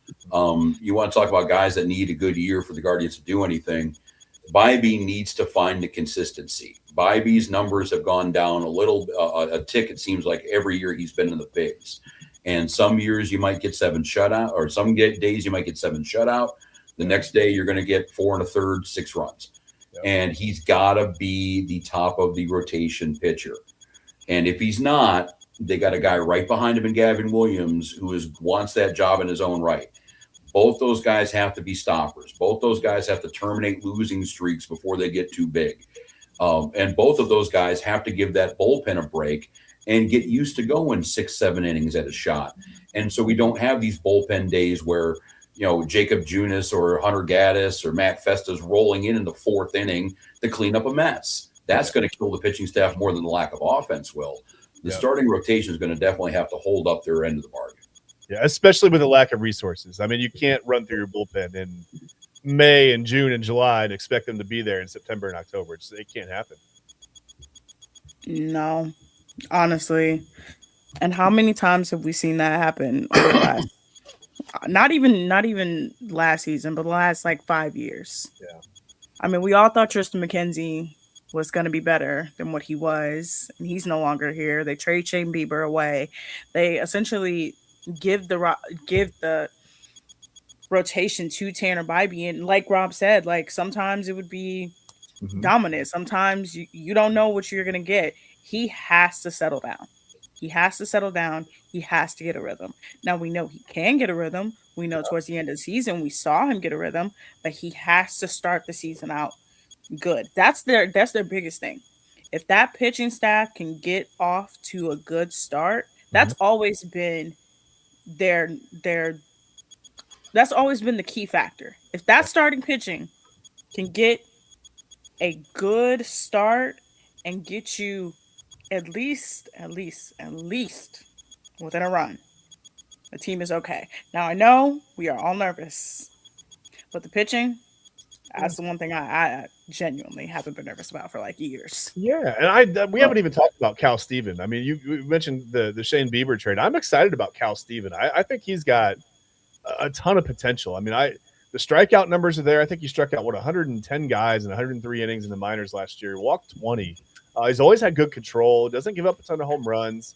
The Guardians, Indians/Guardians, whoever, have always done really, really well with a pitcher like this. The fastball slider guys, they seem to hone those guys in. And to me, he could be a mid 90s fastball. I mean, he could be like a Corey Kluber type of Shane Bieber type of pitcher. And he could end up being the ace of this rotation in 2 or 3 seasons, I think.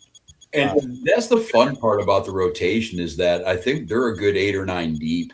You throw in dudes like Saccone, you throw in Parker Messick, a lot of these guys that were kind of making their impact at the beginning of the year or at the end of the year last year. Yeah, Logan Allen.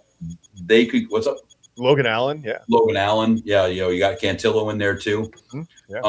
Yeah. A lot of these guys, and Cantillo really came around in the second half of last year. So, this is going to be a situation where it's weird. We haven't spent any money on them, but we're kind of like the Dodgers in that standpoint where we can weather an injury in the starting rotation or two and be comfortable with the number 6, number 7 guy residing in Columbus. So that will help out. And that is my one fear. And that's why I'm keeping an eye on the pitching going into this year is the one thing that we do count on. That is the one thing that is integral to this. Like if we start scoring all of a sudden 8 runs a game and this pitching staff forgets how to go, then we're still screwed. Like that's the base of the pyramid. That needs to happen for anything else to have a shot. That offense doesn't matter if this pitching staff doesn't do what it normally does. So, if it's going to be the bullpen or starting rotation, these guys got to have their act together. For sure. Yeah, and they don't want to get into. I guess my final point on that is they don't want to get into dog fights early on in the season. We kind of talked about that, but you don't want to get into dog fights early on in the season. It's going to come down to Cade Smith, Hunter Gaddis, and Cade Smith.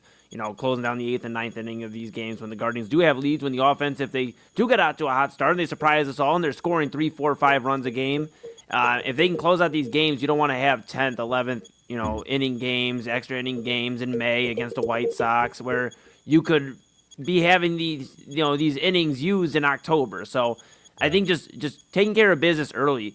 Big story of last year, obviously, was the Guardians weren't taking care of business early. That's why they had to rally behind to win the AL Central and get into the position they were, Rob. So I think just taking care of business early, protecting the arms, and fingers crossed that the bats surprise us. Some of these prospects surprise us, and some of the familiar faces like Fry and Kwan, and obviously our guy Jose. I mean, we don't ever have to worry about Jose, but some of these other guys, just stepping up. Yeah, and that's the other thing. We talk about pressure. That's Jose's thing right there. And it's not like any sort of thing from the fan base or anything like that. We'd elect the mayor if we could. He's going to be here for 20 years. He's going to be the greatest, longest term Guardian anyway in history. Yeah. But his pressure is that he's the only one on the team that if he gets hurt or has a below average year, the team's done. He has to be him. Anybody else in this roster can get dinged up. Stephen Kwan, got hurt, at points in time last season, and we did have a couple decent stretches without him. Jose, there's not there. That's it. He is the alpha and omega. He is the end and the beginning. That is it. The other thing I do want to say while we're talking about guys, that we're looking at, we didn't ignore the closing spot, but I think we could all kind of agree that with all of the BS that he did handle last year with the Clase situation and everything like that, the fact that Cade Smith walked in and took over for the best closer in baseball and had a couple of blips at first, that first outing, 2 of the first 3 outings he had looked a little shaky, but after that, he took over for the best closer in baseball and didn't really, have any problem replacing that. And the fact that we have a number of guys in here that can file in and do a job in that situation, again, embarrassment of riches on the pitching staff. And I don't think we should ever take that for granted. Yeah, absolutely. All righty. That sounds about time for a break now. It seems like everybody needs a beverage, needs to go smoke them if you got them, use the facilities, whatever the case may be. We are about 2/3 of the way through our 2026 Guardians preview show. I am Rob Ruzicki. We got Eli Moon. We got Chad Bryan. We also got Autumn Chisholm here. We got one more segment left. We're going to go all the way until midnight tonight. Throw it over to our intrepid program director, Anthony Alford, for his late night musings. and then we'll get you going on your way. But we'll talk a little bit about Jose Ramirez and where he kind of stacks up in the all-time rankings for the Guardians. Again, a franchise that goes all the way back to 1901. Jose Ramirez is going to leave his stamp on it. Where does he stack up? And then also, too, the reason why we're all here. Let's call our shot. We got to predict what this team is going to do in this 2026 season. Do we think we're going to be celebrating a division championship, a playoff run, a World Series, or are we going to be dead and buried by the middle of August? We'll get everybody's thoughts in on that one and finish up the show here and get you going into Double A's extravaganza at midnight. This is the 2026 Guardians Preview Show on the Inside Edge Podcasting Network. I am Rob Ruzicki, Eli Moon, Chad Bryant, Autumn Chisholm. We'll see you soon.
unhinged sports talk at an hour where you need it most.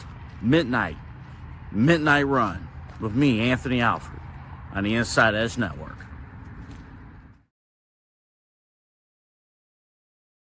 That is our illustrious leader, AA Anthony Alford. You will catch him actually in about 28 minutes at the top of the hour.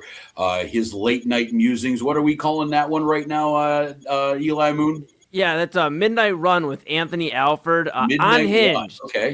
Okay. Now I know we got a lot to break down here before we get out here, so I will be very quick with this.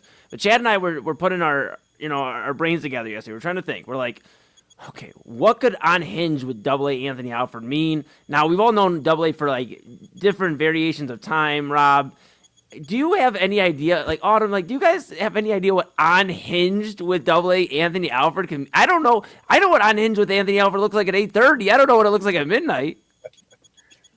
It's bad. It's bad. Stay tuned at midnight. Well, and the other thing is too that I'm worried about, and we alluded to it last break. Double A's been Double A for the amount of time that we've known him, and for me and Moon, that's been 10 years.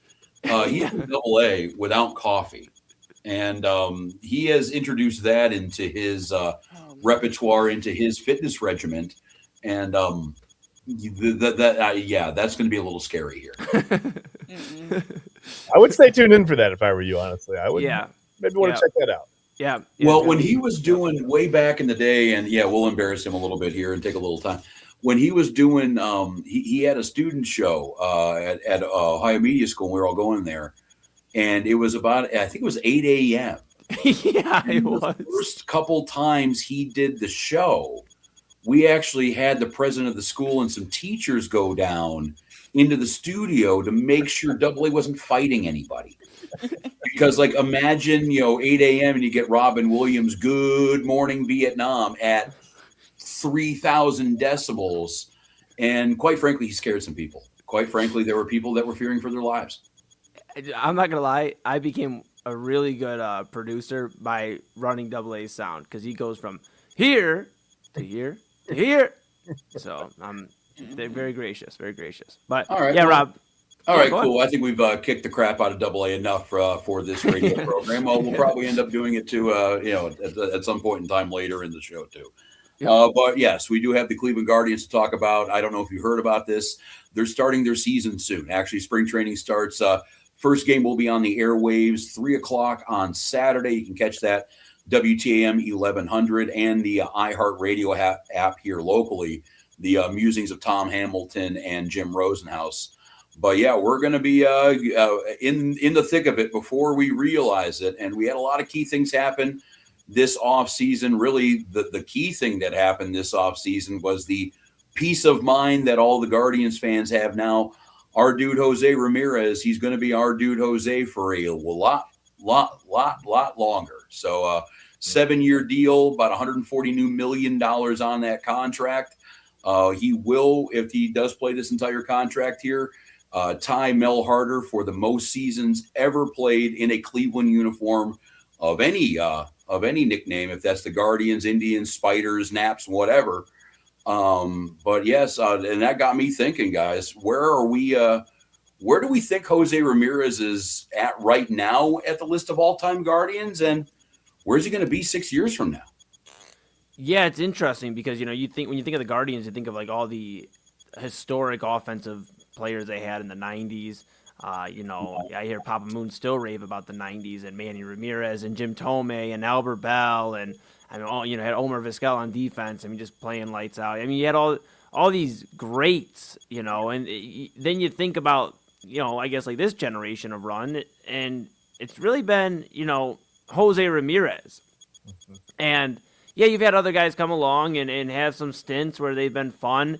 Frankie Lindor, who I still rock with Francisco Lindor, man. I know that probably isn't everybody's favorite take in Cleveland, but I still rock with Frankie.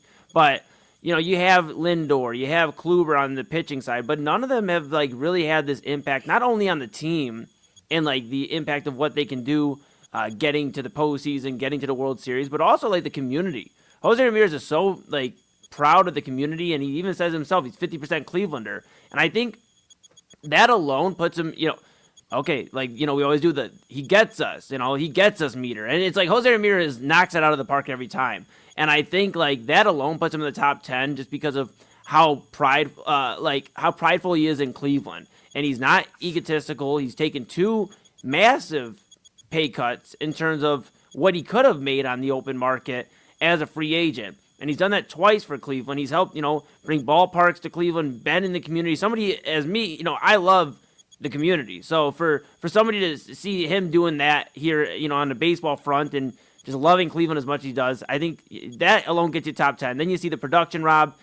He's at least top 3. I mean, I don't know. You have to have a discussion. I mean, there are some really good names in Cleveland Guardians, Cleveland Indians history, whatever, but at least top 3. And I mean, you could argue he's at least the best offensive player they've ever had. And that's saying a lot with, like I said, some of those guys that I named. Well, and I'll just throw this in here real quick. I believe he's number 2 in home runs. He's number 2 in RBIs. He's number 2 in doubles. He's number 2 in steals. And all of those stats, except for steals, he's got a little bit to go to Kenny Lofton. But all of those power stats, we're probably looking at a year or 2 at the most before he is the all-time leader in pretty much everything in Guardians history. And I think, that comes with not leaving. All those 90s Indians guys you were talking about, they came and went. We saw Jim Thome in another uniform, Albert Bell, Vizquel, everybody else moved on with their day. Yeah. Jose Ramirez, he's ours, baby. Yeah. Saw Manny Ramirez in almost every other uniform. I mean, he played everywhere by the time he was done. Even in Korea. Right. Yeah, including that. But yeah, I mean, the things you didn't mention, he's still up at 7th in hits, 9th in walks. It's very likely that by the end of this contract, he'll be first in franchise history in all those stats that you mentioned. Games played, runs, home runs, RBIs, double. He's probably not going to catch Earl Averill in triples. Averill had 121 triples. I don't think he's catch him. But probably a couple other guys he's not going to catch in triples as well. But yeah, I mean, top 2 or top 1 really in every stat category that matters on offense. I think you have to. I mean, he's quickly climbing the list. I think you got to put him. Yeah, like Eli said, top 2 or 3. I think it's fair to say. And I mean, by the time that contract is done, he'll probably be the best Cleveland, whatever, Indian, Spider, Guard, whatever of all time, right? I think you got to even better than Bob Feller. And that's a tough thing. And like, that's why I keep like, I'm quick to not just say he's number 1 because my heart wants to be like Jose number 1 because of what he's meant for Cleveland, Rob. But you think of like guys that have meant a lot to the franchise, and I guess like that's the question. My question to your question is like, are you asking like impact on the field? Are you talking about impact to the franchise? Because there's been guys that have impacted the franchise that weren't here a super long time. Jim Thome still gets talked about in 2026 as a Cleveland Indian, at the time. But they talk about him still, and he wasn't here super, super long. I know he started his career here, but he wasn't here as long, as Jose Ramirez is going to end up finishing his career here. And I guess, that's where I guess there's different bases, to the question. I think here's the ultimate thing, though, and I'm curious to hear what you say, Autumn. But I think if Jose wins a World Series, then we're not having any type of discussion. I think he wins the first World Series since 1948 with the Guardians, and I think he's easily number 1 based off everything else I listed earlier. Yeah, honestly, just thinking about it right now, I think of this team kind of in phases. Like we have the early, Cleveland Naps phase, and then you have the Feller phase, and then you kind of have those years where you didn't really know who was the face of the franchise, and somehow that comes out to be like Rick Manning, which is crazy.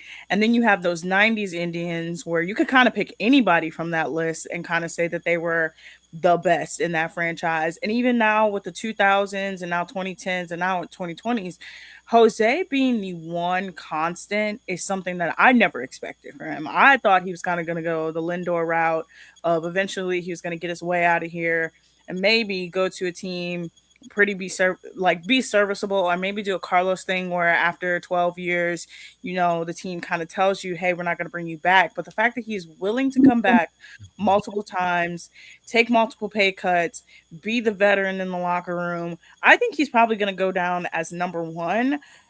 Now, we all know Bob Feller is number 1 because, of course, he was on the team that won the last World Series. But yeah, like you said, if Jose wins a World Series, there's no one that could touch him. Like no one. Like a Guardians World Series is something that a lot of people have like clamored for a really, really long time. And if he is able to sort of get them to that point, like, and we've seen it a couple times where he has been able to will the team into the playoffs and will them to a place where they can get almost there. But if he's able to do it, he's going to go down as the greatest franchise player just off of that alone. And then, of course, we always say, you know, he's one of our guys. He wants to be here. How many times have we had people and they say they don't want to be here? They don't like it here. Hey, he's good with me. This is kind of a modern era stat, but he also leads the franchise in sanctioned knockouts. There's that too. Yeah, I know you Yes. love you love that fight. I'll tell you this too. You know, Riziki, you know, imagine the 1.3 million for the Chaos Parade. I'm telling you, this city would just be in groves of people. I think there would be more than 1.3 if Jose and the Guardians could bring a World Series. If they really, I know we're gonna get to our prediction in a little bit, but if they could shock the world, I'm telling you, this city, you couldn't probably get out of the city till if they had the parade on Sunday, you couldn't get out of the city till Wednesday. It would be incredible because we talked about it. We talked about it 10 years ago on the show. On a completely different station there at Ohio Media School. But we're looking at, you know, my pops, you know, the generation before him, like, you know, and then you look at and then all these generations after that are just like, man, I want to feel like, why does New York and LA always get to celebrate World Series and we don't get to do that? I think this would absolutely be one of the biggest stories of 2026 if it were to happen. Not only in sports, but just, I think, like, in Cleveland, like, anything going on here or surrounding here, whatever, this would be one of the biggest stories because we were so close. We were literally innings away from it in 2016. Innings away, and here we are 10 years later still talking about it. But Yeah, listen, well, a lot of the national media would glaze right over it, Eli. They would glaze right over it. The national media would. I don't care about what the national media has to say in that one. Yeah. But No. but and I think that is what messes with, or I think augments Jose's case when it comes down to important, you know, when it comes down to, you know, great Guardians, Indians, whatever you want to call it here, is the fact that if this team wins a World Series in the next 5 years while he's on the roster, I firmly believe that whatever day they are scheduling to have the parade for the team, they should have Jose's parade the day before. He is that important. And we mentioned all these other names, Bob Feller. We could even talk about Lou Boudreau back in the day, you know, managing the team while all this was happening. You know, this is a team that had Satchel Paige and Larry Doby, you know, not to mention all the 90s clubs and everything like that. None of those other names were as responsible for the team's success or failure as Jose Ramirez. If Jim Tomei had a bad season, it wasn't a shoo-in that the Indians were going to have a bad one. If Bob Feller had a bad season, you still had other guys on that rotation. With Jose, we talked about it last segment. His pressure is you have to be Superman for this team to have a chance. And I think the fact that Jose's lived up to that, by and large, the last 7 years, you know, that as long as he's been pretty much a regular player and that all-star we've known to grow and love, you know, he's lived up to that. So I think that has to count for something where he stands in this organization, because he is doing, baseball is not an individual sport, but for Jose Ramirez, it's about as close to an individual sport as it can possibly be. Yeah. You know, I don't know. I think about like what Jose Ramirez means to, like, because like when I was growing up, it was Jim Tomei, right? Like my pops, and I'm pissed because we were talking about this the other day, me and Papa Moon. We were talking about how we had a picture growing up of Jim Tomei lifting me up over like in the players' parking lot. We'd take all the autographs and whatnot and had as a picture with me. Well, we lost a picture. Look, we moved a few times. We lost a picture. Not good. What is cool though is to think about like what Jim Tomei meant to like me. Like I styled my entire baseball career or, you know, game off of Jim Tomei, and what like a bunch of Clevelanders are thinking about Jose Ramirez and what he means. And I think that's like the biggest thing is whether he's top 1 or top 3 or whatever. If people want to argue top 5, which I think is kind of crazy, but I think top 3 is where the conversation starts.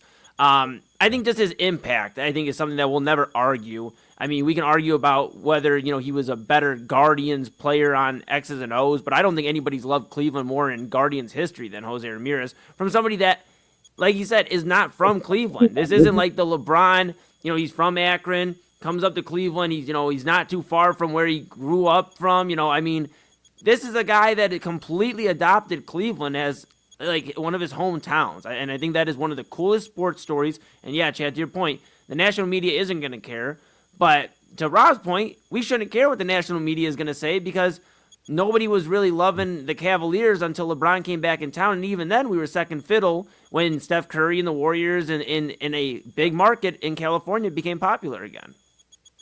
And I guess, that's the question I can ask the group here too. You throw, if you look at the Athletic, and the New York Times, that liberal rag, they've been giving the Guardians about a 2% chance of the World Series, a World Series championship.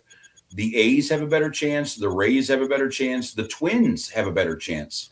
The Rangers and Royals all have better chances according to the Athletic. How does this national narrative that is not expecting much out of the Guardians, even though they did what they did last year, how does that really set with you guys? I'm sensing there's a little apathy with what the national media cares about us anyway. Yeah. Well, go ahead, Eli. Yeah. Oh, no, Chad. No, you go ahead. No, I was just going to say, I think a lot of people really, truly don't care what the national media says until it's time. Like when the Guardians start playing really well, then you start to notice, like, they're not even talking about us, right? And I think that's a fan thing. I don't think the players care about that at all. But I think the perception is that the Guardians just didn't really do anything to improve upon a team that really, really struggled to score. 15 and a half games down. It was a fun comeback. It was also the biggest comeback in the history of baseball. The likelihood that they can do that again is very low. And I think a lot of people just look at this team as the team that got down by 15 and a half games. They're down 11 games in September. Not as the team that won 17 of 19 in September. They also did that. I mean, they as equally as they did the bad parts of that comeback, they did the great parts of the comeback too, right? But I do think it's unlikely that it's going to happen again. I think you look at the Tigers, they got better. I think even the Royals are probably a little better. I think a lot of people look at the Royals as the team that could finish second in this division. I think that people just really see the Guardians as a middle of the road. Well, I mean, the offense is worse than middle of the road, right? Outside of Jose Ramirez, maybe Kyle Manzardo. Stephen hit for average, but his game's straight out of the early 80s. I mean, he's not going to, like you said, 11, 12 home runs is it. That's the cap. I just think that people don't really know about the flashes of brilliance that the pitching staff has shown. But to Autumn's point, also the lack of consistencies, and that's what shows up, right? So I think that's kind of the word from the outside in. I mean, people look at the Guardians as a team who couldn't score, got down by a ton of games last year, needed a Tigers collapse. It was a pretty epic collapse from Detroit to come back and win the division. And what did they add? They stood pat. They didn't really add anything to that. In fact, we didn't lose Shane Bieber because he was only here for a couple starts, but I think a lot of people feel like you gave Shane Bieber to Toronto for a low-level minor leaguer. But again, I mean, when you look at some of the analytics on Steven, I'm excited about his future. You see that Shane Bieber is going to be on the DL to start the season, so you do have that going for you too. At least our guy's healthy. But he's pitched in some big moments, and I get what Chad's saying. There isn't just the love from the national media, and I think at the end of the day, the Guardians are just going to have to surprise some people. That's, I think, the biggest word of this entire show is like surprise. Who's going to surprise? Who's going to break out? Who's going to stand out, Rob? And I think we talked about these names throughout the show. DeLauder, Valera, Manzardo with a consistent level. Bo Naylor, really. I mean, we're still waiting on really a Bo Naylor offensive breakout. I think we're going to have a lot of surprises. It's going to have to be like, when you guys, about 10 years ago took me to the Mexican restaurant and you told me that you weren't going to tell me it was my birthday, and then they came out with a sombrero and put a sombrero on my head, and we had them all sing happy birthday. Like, there's got to be like that level of surprise. Like, he's been harboring that for a decade, by the way. Yeah. He used it as his social media picture for like 3 years. So yeah, I could see that. Yeah. Into it, man. But yeah, go ahead, Rob. I was just going to say, for the record, according to the Athletic anyway, the Angels and White Sox are the only two teams in the American League that have a worse chance of winning the World Series. That's where they don't think of us as an average team. They think of us as, right now anyway, the bottom of the American League. wild. That's so strange because again, they won the AL Central. And it's not like this was like a fluke AL Central. They won the AL Central the year before that too. They've been pretty consistent over the last, I'm gonna say, 12 to 15 years in the mix. So I honestly, national media, I stopped caring about them a long time ago. When the Guardians, whenever the Guardians are on a run, they're still going to constantly question us. They're still going to constantly question, oh, look at the pitching, look at this, look at that. I could care less about the national media. To put all those teams in front of us that didn't even sniff the playoffs last year, though, that is an insult. You got teams that were below 500, below the barrel, talking about they're going to be better than this team. I know the offense is bad, but it ain't that bad. Well, I think the national media is seeing the team that was down 17 games. I think that's what they're kind of looking at, and they're also looking at the fact too. Folks like the Rangers and the Royals, maybe not the Twins, but all the teams that are in front of us, the A's included, they've all done stuff this offseason. Like if I'm actually going to this write up of the Cleveland Guardians here. The first thing that they say is Jose Ramirez isn't going anywhere, but are the Guardians any better? I mean, yeah, that's the problem with extensions is that, yeah, as great as we feel about Jose Ramirez being in here until the end of time, they spent a lot of money and the roster was exactly the same before he signed the contract and after he signed the contract. They didn't improve the team. And when all of a sudden your notable addition is Sean Armstrong, when others are Kyle Tucker and Bo Bichette and all of these other big time names, that I think is what the national media is seeing. They're seeing a front office that either by their own choice or by rules set on the ownership isn't really doing much this offseason. And and couple that with a 17.5 game deficit, a month out of the end of the season. Yeah, I think they're seeing that the Tigers lost the division, not the Guardians won it. I think that might be where they're at. Well, I said it on Main Event. This was like a legacy offseason for the Guardians. This was, if they inked Jose Ramirez, they'd be like, look, dude, at least we didn't lose Jose. So, we got that going for us. It's going to have to be some surprises, Rob. I know, like I said, I'll surprise people with my, prediction. I'll save it, for my cue. But I think I think this season could have some fun. I think we could have some fun. Double A, I'll give him a shout out. We're going to have him here joining us in just a few minutes. He got me back into the Guardians ballpark at Progressive Field. We went out there. We had some standing room tickets. It was when I was still drinking, so we had a few shandies. I can't lie, I was feeling pretty good.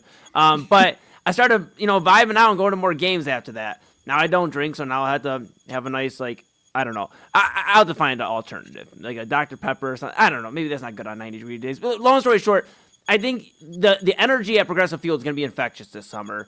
I think with everything going on, we talk about, all on our shows across the board about just the world and everything going on in the world and people looking for an escape. And the Guardians might be that escape this summer, whether you're a second place AL Central team or whether they're winning 100 games or 100 plus games this year. I think they're going to be a fun escape. And I think people are going to be running down to Carnegie in Ontario, going to watch some Guardians baseball. I think I'll be with Double A at some standing room ticket games this year. We'll be kicking it, partying. And hopefully we can all party on the Inside Edge Network and celebrate a good season. But, yeah, that's my take, Rob. I think surprises. That's what we're going to need. It's like the Guardians are they're that, wonder. What are they going to do? So our plan is hope. Okay, that works. All right. Yeah. That's a whole lot better than spending $1 billion on free agents like the Dodgers. That's all we got, man. That's great. So I guess where does that hope kind of stand with us as we're sitting here on the 18th of February on the beginnings of spring training? Where do we think this team is going to end up when it's all said and done and we're sitting here in the middle of fall wondering what went wrong? All right. Well, I guess I'll take it away. I'll say the Guardians go 95-67. I got a feeling, and we just did 2 hours of conversation. I'm feeling good. I'm feeling good about the prospects. I'm feeling good about DeLauder. I'm feeling good about Valera. I think we've had some shine in the postseason last year from them. I think we also could see this pitching staff. You talked about Bybee, you talked about Williams, Rob, at the top of this show. I think that could be very, very crucial, a 1-2 punch. I think 95 wins. They win the Central. I just don't think they get to the World Series. I think they're going to lose in the ALCS to the Toronto Blue Jays. I think the Blue Jays are getting back to to the World Series. To, I guess, make my full prediction, I think that it's going to be probably a repeat. I think it's going to be Blue Jays and Dodgers again, and I think we're talking about the Dodgers repeating. So that is my doomsday. Sorry, I saved it for the end. But I think the Guardians do win the Central, and they get to the ALCS, and it's going to be fun summer, but yeah. If you're rooting for a cap, you're rooting for the Dodgers to win 3 in a row, because if that team just spends more than anybody and destroys everybody, then you get your salary cap. It's like best case scenario. Best case scenario. The Guardians have a great season, win the Central, almost win 100 games. They go to the ALCS, they don't win, so now we're heartbroken. Dodgers win, and now we're going to have a reset in baseball. So, yeah, I mean, a reset in baseball wouldn't be terrible. Watching this team get eliminated from the postseason again would not be fun. That's why I think. Well, listen, wait. I don't know if you guys heard me ask or not. Does Hope hit right-handed?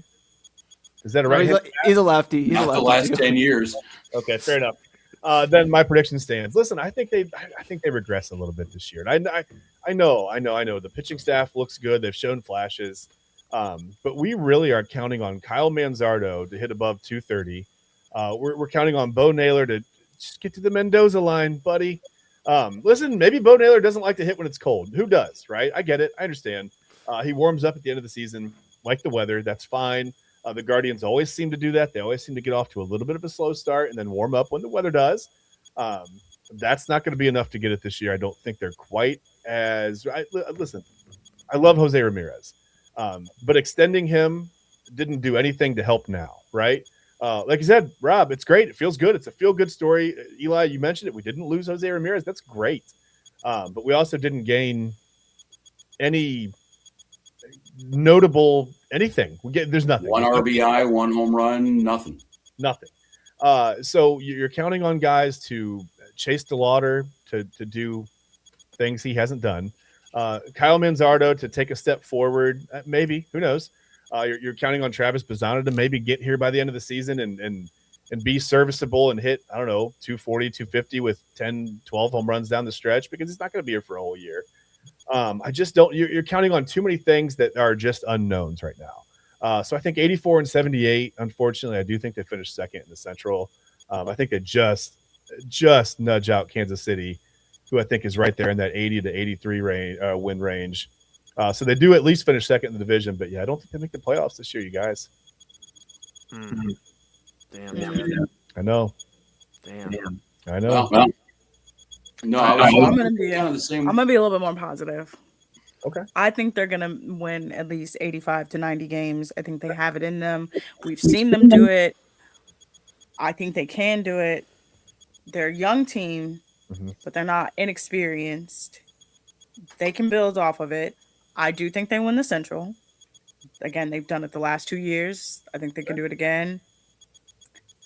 Worst case scenario, they finish 500 and maybe in a wild card spot. Worst case scenario. But I think going into the season, you got to be positive. I've had a many a season where I'm like, they're going to suck, and I've been pleasantly surprised. But I'm going into this with positivity because I can't be negative about them anymore. I can't do it. Yeah, I get it. We have the Browns for that. I understand. I totally understand. Absolutely. No, What do you think, Rob? I don't know. It seems like all of us are kind of thinking, low end, in that low 80s up to, even up to the mid 90s here. I'm in that area too. I'm thinking probably a redo of last year, even 88, 89 wins sounds about right. I don't think though that'll be good enough to win the division. I think that's going to go to Detroit. Yeah. They've just added too much, but we'll see though. The one thing you got to watch out with Detroit. Yeah, we had the biggest comeback in Major League history. They had the biggest collapse.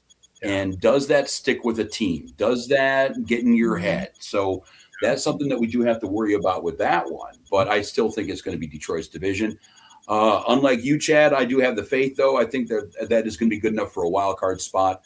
I don't know where that'll lead us. I mean, we've seen it happen before where teams get hot at the right time. And, that's where my whole hope thing comes in is that, this team just catches fire at the absolute right time and, can do what they do. But, I mean, we're not the Dodgers. The Dodgers aren't counting on people doing stuff they've never done before in the bigs. The Yankees, all these big market teams, they know what they have on their rosters. Cleveland, Cincinnati, even if you want to go National League, Kansas City, Minnesota, all these rosters, there's going to be this feeling out process in the first 6-8 weeks of the season. Remember Ramon Liriano, guys like that. You got to go. Sorry, it's just not working out well for you, Buckaroo. The other teams aren't going to have to deal with that. So we're going to have to burn some wins and losses getting through that. Yeah. But I think, when it's all said and done with, 88 wins sounds like a pretty good number. I love the optimism, bro. And I got to be honest with you, Rob. We've worked over the course of 10 years with AA Anthony Alford. I don't know if you've got a chance to see, I don't know if he sent you a pre-show fit or anything. Nobody's seen him yet on screen, but this guy looks like he's ready. When he gets in here, he looks like he's ready to talk to the city. Like, he's ready to, give the Guardians prep speech, the pep rally, to get them going to the World Series. He just joined us. We have him backstage here. I'm going to bring him on here with us since we are past midnight. Technically, we're running his time now, Rizicki. So, AA Anthony Alford, the program director of Inside Edge Network, and the host of Midnight Run. Just get signed to a managerial extension? Welcome in. Listen. I got a new job, new employment. If you dress up and go to the game and go to the 500 level, you didn't hear this from me, but you might get free food. Oh, wow. Well, I as a member of the media cannot use that information at all. So you didn't hear that from me. I will say this though. I watched Jersey Chasers earlier, and I don't know if I want to use that unhinged tagline anymore after what Autumn said about all the unhinged men on Love Is Blind. So I don't know if I want to use that anymore. No, it would fit in. It would fit in. You're from Ohio. You guys are unhinged. It's okay. You would fit in. What exactly? She said, and I'm paraphrasing here, but she basically all men in Ohio. I'm kidding. I'm not going to lump in all men, but the men that's in Love Is Blind. They're not coming through right now. Am I getting that right, Autumn? They're all so boring. They're so boring. I hate them so much. Let me ask you. I told you, I hate a self-hating person, but they're so boring. They're so boring. First, I just want to say all of you guys have done a great job. I do want to ask you guys this too, real quick. Rob, you brought this up after that collapse with Detroit in September. Even though Detroit won the division last year, I guess my question. They didn't win the division last year. Well, yeah, they didn't, but they won the division series. Oh, okay, yeah. They won the series that counted. Yeah. Yes. So I guess my question: which fan base feels better about their team coming into this season, the Guardians or the Tigers? It should be the Guardians. It should be us, because we've now. It's up to Detroit to break the cycle. Back when Verlander was there the first time and they had the Miggy, Victor Martinez, that run, it was fait accompli that they were going to kick the shit out of us 18-1 throughout the regular season. Now that's flipped over the last 4 or 5 years. They've been our little brother.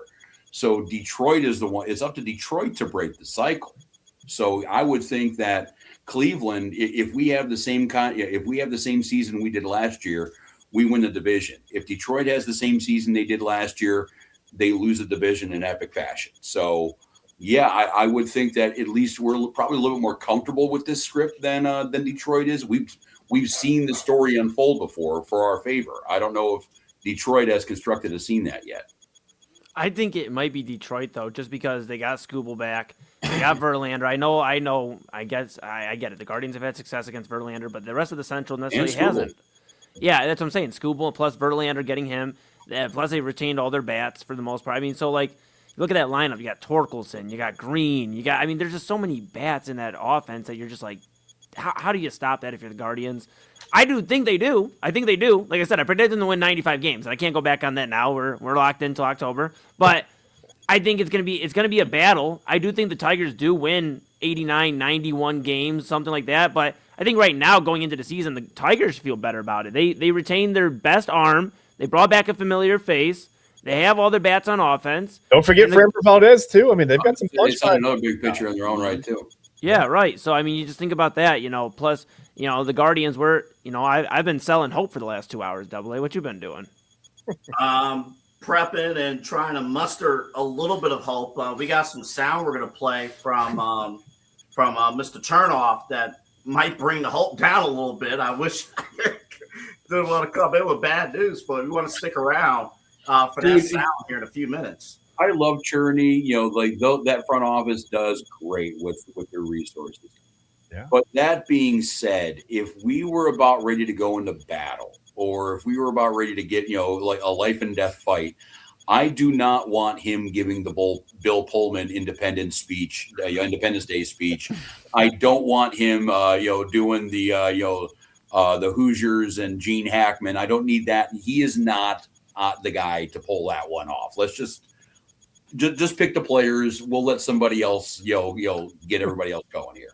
It would go like this. Hey, guys, I know all we got is ramen noodles, and y'all go die, but we gonna work hard on the way there.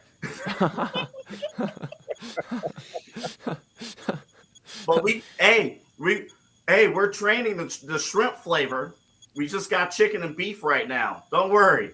Risiki, I think before we become unhinged with doubling his midnight run, maybe we should put a bow on these Guardians preview show and okay.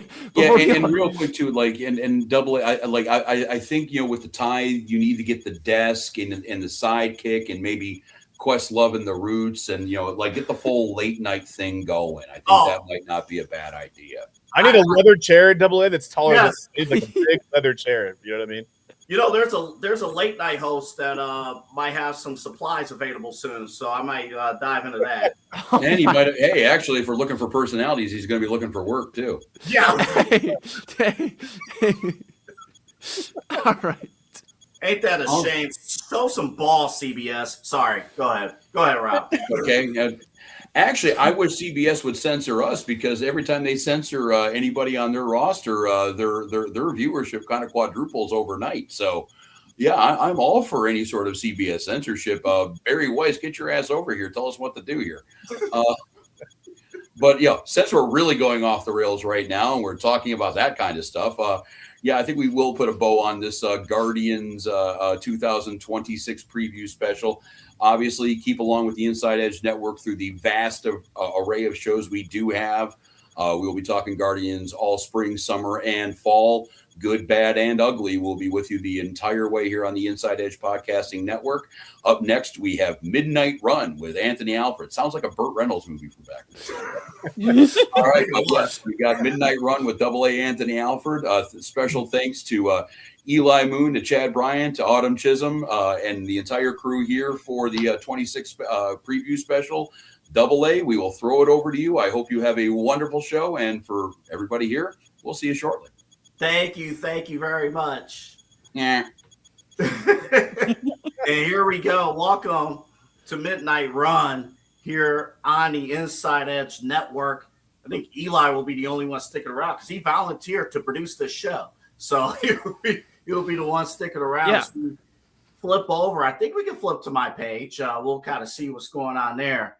But I'll tell you what's happening right now with baseball. It's great to have a season coming up. It really is. But as Rob and all the guys were talking about it, Autumn, everyone was talking about this is fun. This is fantastic. What's happening with the Guardians and what's happening with baseball. But there is a dark cloud, and that is December of 2026. So how do you go into a season knowing that, hey, this is going to be a fun year, while knowing that a run at the championship is probably not likely? It's tough, and it's a tough sales pitch.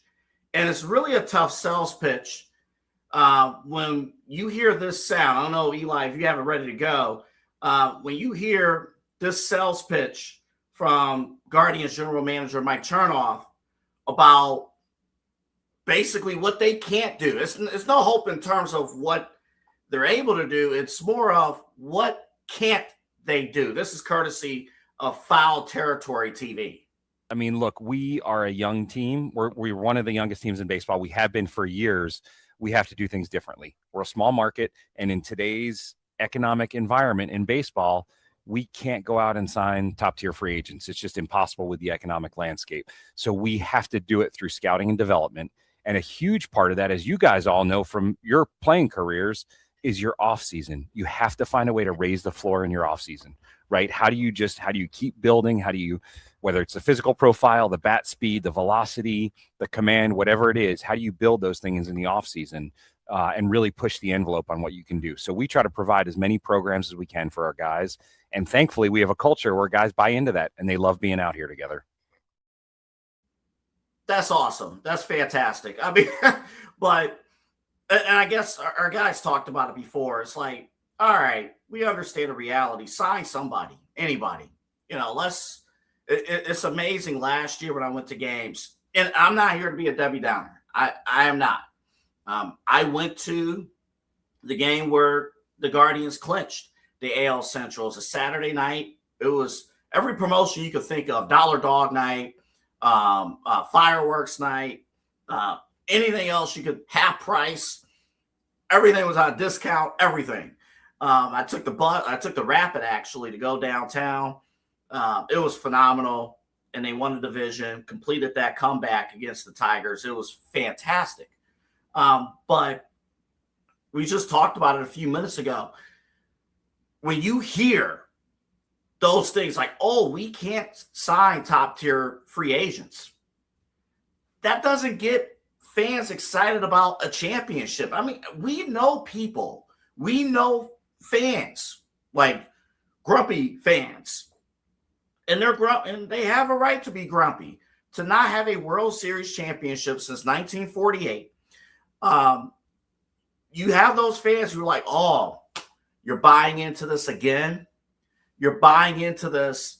And where's the success in October? Where is the success in October? Do you have the resources to have that success in October? That's a major problem. But this is 2026, where we are in a culture of chasing championships. This is not, we are past the days of college football, just going to a bowl game is good enough. We are past the days of just placing, right? That's not good enough. Nobody here in the United States celebrates a bronze medal or a silver medal, to point out the Olympic theme that we're in right now. Nobody celebrates that. It's always championship or bust. So the bigger question here, we're going to enjoy this season. We will. It's going to be fun. Guardians going to open up. I believe the home opener is going to be against the Cubs. Boy, that brings back memories. But it's going to be a typical Friday opening up. And we're going to have fun. We're going to enjoy the journey. But what is the journey where you know that the end of the journey is a cliff and not a rise to a championship? That makes it tough. So I mention that because obviously here in Cleveland, we're not the only team facing those challenges. One of my best friends, hate to admit this, but if you don't know much about me, Cleveland sports fan through and through. But I have some best friends who are Pittsburgh Steelers fans. One happens to work with Eli and I on Sundays. One of my other best friends, I do the Side Hustle Wrestling podcast with, he's a New York Yankees fan. And he's telling me that the Yankees are in trouble right now. Hard to believe, and I don't want to buy into that myself, but we're going on almost 20 years since the Yankees have won the World's Championship. And we've seen it. 2 years ago when the Yankees and Dodgers faced off in the World Series, it's that much of a difference in talent. So I guess my question is something that these mid-market owners, these small market owners are going to have a huge say about, including the Guardians. Yes, you're going to be excited about this season. You should. You better be excited. It's sports. It's something to do, something to go to. Guardians games are always enjoyable, always, if they can get a lick of offense going beyond Jose Ramirez. It's fun. Are you willing to sacrifice the 2027 season to even the playing field in terms of talent that you could acquire? That's the major question. And as much as it's easy for us fans, and I'll put it to perspective, I'm 34 years old. I was 2 when the last Major League Baseball strike took place. I can't tell you firsthand how that went down, but I can tell you that in 2020, going 3 months without baseball or any sports in particular, that kind of sucked. And there is no alternative in the summer where there's no baseball. So I would like to think, all right, maybe these owners are going to band together and get that salary cap and salary floor to force these teams to spend money. I mean, at least we're not the Pittsburgh Pirates. They're over there. You got Paul Skeens and friends, and that's it.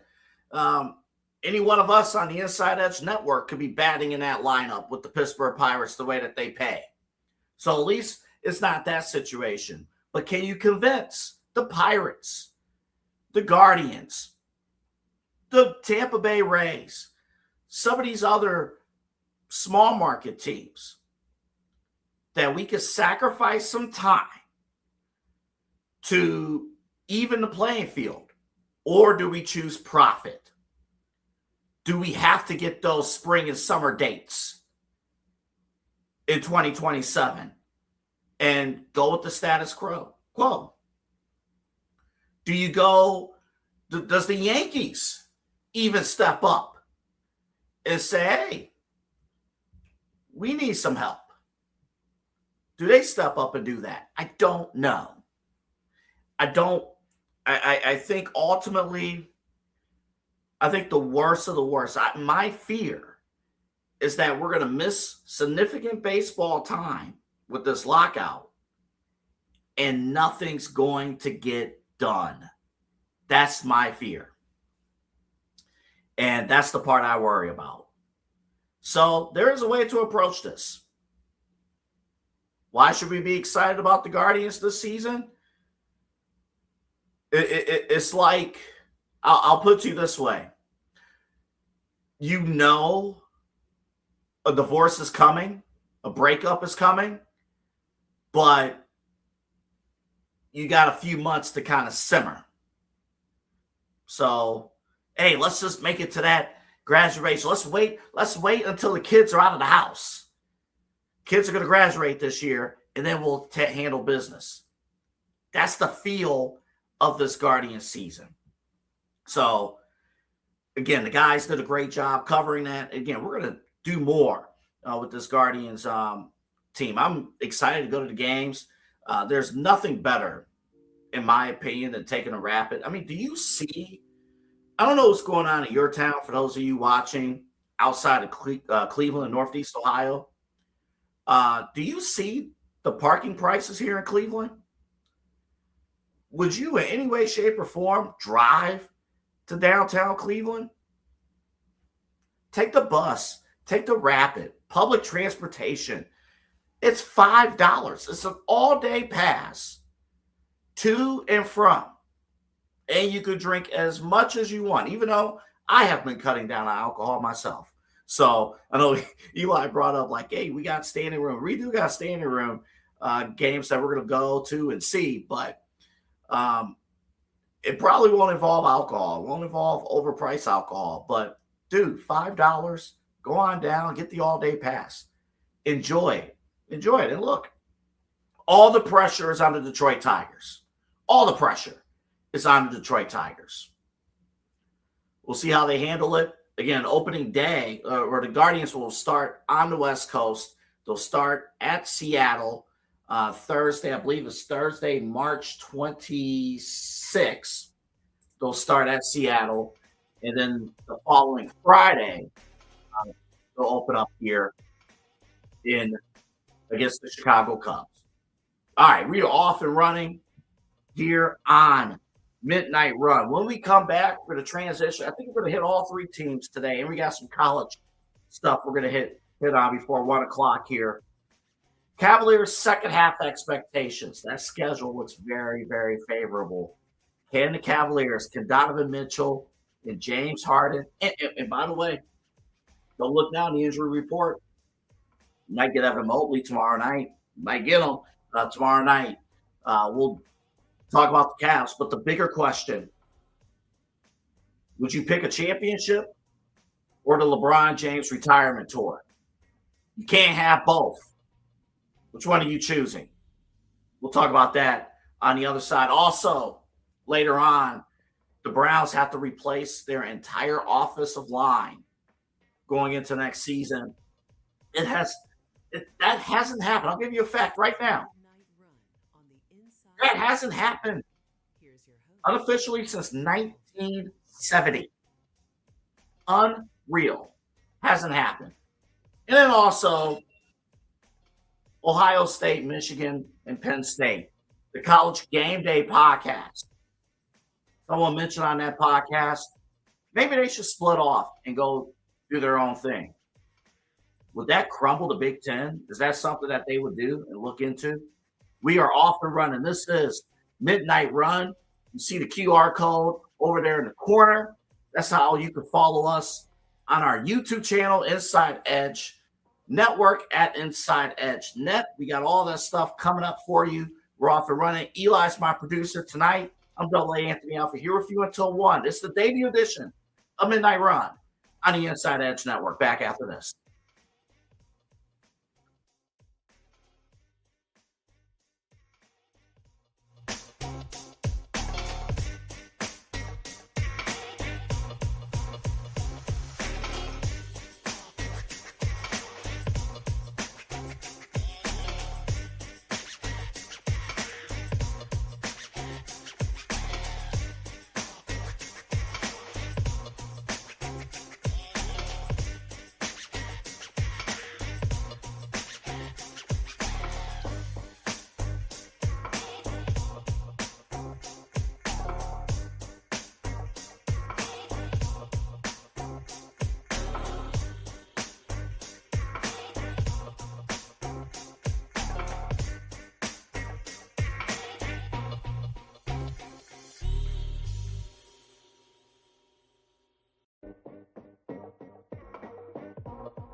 This is Midnight Run on the Inside Edge Network.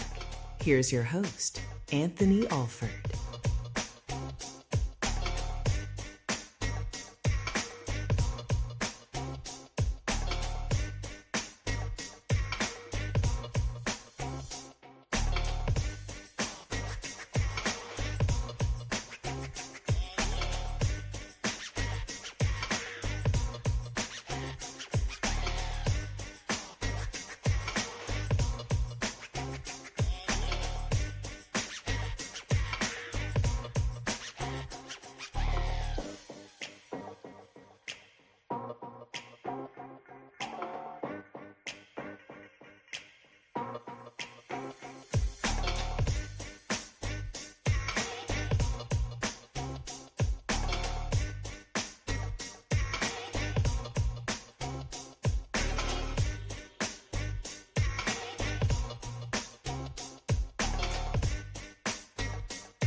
This is Midnight Run on the Inside Edge Network. Here's your host, Anthony Alford.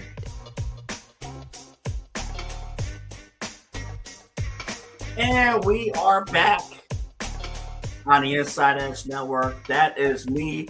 I need a little sense of approval. Eli, add yourself to the stage here for a second. Eli's producing the show here today. Did you like that? Do you like that? I didn't even tell you about that. You surprised me. I think you surprised everybody out there, man. You're doing a great job, and yeah, I got to be honest. I didn't think that you'd have your own intro music. I didn't think you'd have all this ready to go like this day one. But you know, it's shame on me for not knowing you better. You're doing a great job. I'm excited to be part of the inaugural episode here of Midnight Run here on the Inside Edge Network. And yeah, you outdid yourself. I mean, the Guardians jersey. Talking baseball, your first segment on your solo show here on the network. I mean, yeah, you impressed me. You impressed me. First segment, me talking baseball. That won't happen that much. I was going to put Yeah, yep. I was going to point that out. No, but first off, Eli, you, Rob, Autumn, Chad, you guys did a great job the preview show. If you missed the preview show, it'll be on this stream. It'll be on archived on YouTube. Again, that QR code there, I got to put that in on all the shows, that QR code. I found some things out with StreamYard. I like it. So there you go. Again, Eli volunteering his services tonight, producing the first show right here on the Inside Edge Network. We transition over to the Cavaliers, and this second half is going to be amazing. First off, a few weeks ago when James Harden was traded here to Cleveland, we all made jokes about strip clubs he was going to boost businesses for. And again, you don't have to listen. Strip clubs have good wings. They have good food. All right. I heard from somebody else, listening to Sirius XM earlier. They're like, oh, a good time to go to the strip club is during the afternoon. I'm working. I don't go, but like, good vibes. Middle of the afternoon. That's boom, commentary there. All right. I want to bring up a point about LeBron. But first, let's hear from Bill Simmons. Of course, the Bill Simmons podcast, part of The Ringer. Donovan Mitchell, James Harden. Cavaliers were hot going into the break. And now they're going to be back in action later on today. Let's hear from Bill Simmons about what he thinks the second half is going to turn out. Cleveland, right now, 34-21. The over is 52.5. They would have to go 19-8 over their last 27 games. Last 25 games, House, they're 18-7, fifth in net. They added Harden, they added Schroeder. They haven't been healthy all year, and I think, to me, that's a 60-plus win team, especially with Harden, the fact that he's durable, and they could have somebody take a night off, and he could just run the offense. They'd have to go 19-8 to beat that over and under, and I like it. I like it, too. Now, I think the way that they reinforced their depth, obviously Harden, but more importantly, Schroeder backup, competent guy that can consume minutes. And the Ellis piece of this is super underrated. We're barely scratched the surface of what Ellis is going to be for them. I think that they are loaded and their schedule is great. They get Brooklyn twice. They get Dallas twice. They have the Bucks twice. And then all of the bums, Chicago, the Pelicans, the Wiz, the Pacers, Utah. I really like the way that Cleveland's lined up here. Yeah, and again, courtesy of The Ringer and the Bill Simmons podcast. And again, they're going to open up against the Brooklyn Nets, 7 o'clock later today on Thursday. They got the Nets, and then they have the Charlotte Hornets on Friday. And then Sunday, they got a couple big games next week. OKC on Sunday afternoon. Of course, our Sunday morning show guys, Chad Bryan, Ryan Mosser, TK Dandridge, they'll get you ready for that on Sunday. And then the New York Knicks on Tuesday. So a couple of important games, but these next two games, some very winnable games. And then I believe there's a point, I will have to check this again, from mid-March to the end of the regular season, the Cavaliers have the easiest strength of schedule remaining. And that's the one thing that the Cavaliers have lacked over the last few years. Going into April, and May, they've never gone into the playoffs in the Donovan Mitchell, Darius Garland era. They've never gone into the playoffs hot. They've had hot regular seasons, and then they faltered. Even last year, even with the historic regular season last year, the Cavs, it was more about maintenance going into the playoffs than anything. And Donovan Mitchell, his body gave up on him. And Eli's telling me right now, as of this moment, 5th easiest schedule the rest of the way, second half of the season. So this is an opportunity to get hot, to get going in to the playoffs. And don't look now. Let's see, it's February 19th. April 18th is the first day of the NBA playoffs. This is going to be a sprint. A month from now, it's going to be March Madness, the NCAA tournament, and then we're off and running. So this second half is going to be a sprint to the finish line for this Cavs team. And it's exciting. And for the first time in a long time, I actually care very deeply about the Cavaliers regular season. It's actually kind of fun to think about how James Harden, boy, you see Jared Allen, by the way? Yeah, he's been that dog. And now can Evan Mobley elevate himself to that list? So the ingredients are there for the Cavaliers to finally go into the playoffs hot. They clearly knew about Darius Garland and his health status. We received reports that he's still going to be out. We don't know when he's going to return for the Clippers or debut for the Clippers with that toe injury. And the Cavaliers, look, credit Kobe Altman and Dan Gilbert and the whole staff. They made the move. They knew Darius Garland. They knew his physical. They knew it. And hopefully he'd get back up and running, but that toe is not good. Not good. And again, when you're facing big guys in the playoffs, these are teams, again, New York, Boston. These are teams, Detroit, they're going to beat you up in the playoffs. You got to be able to hold your body intact going in and be tougher. So hopefully they could do that. Now, the one thing I'm not liking right now, I don't know if it's really happening in the media. I don't know if it's happening with fans. It all started in the late 2000s when fans stopped being exclusively fans of their teams and started to be fans of players. There are certain fans out there who are already saying, this season, whatever, fine. LeBron, Giannis, LeBron. All right, let's gas up LeBron here for a hot second. Let's play this clip here. LeBron James on the Mind the Game podcast. He was on with Steve Nash. Here's his assessment of the second half of the season and the moves that the Cavaliers have made. Take a look. So I think let's park the clips for a minute.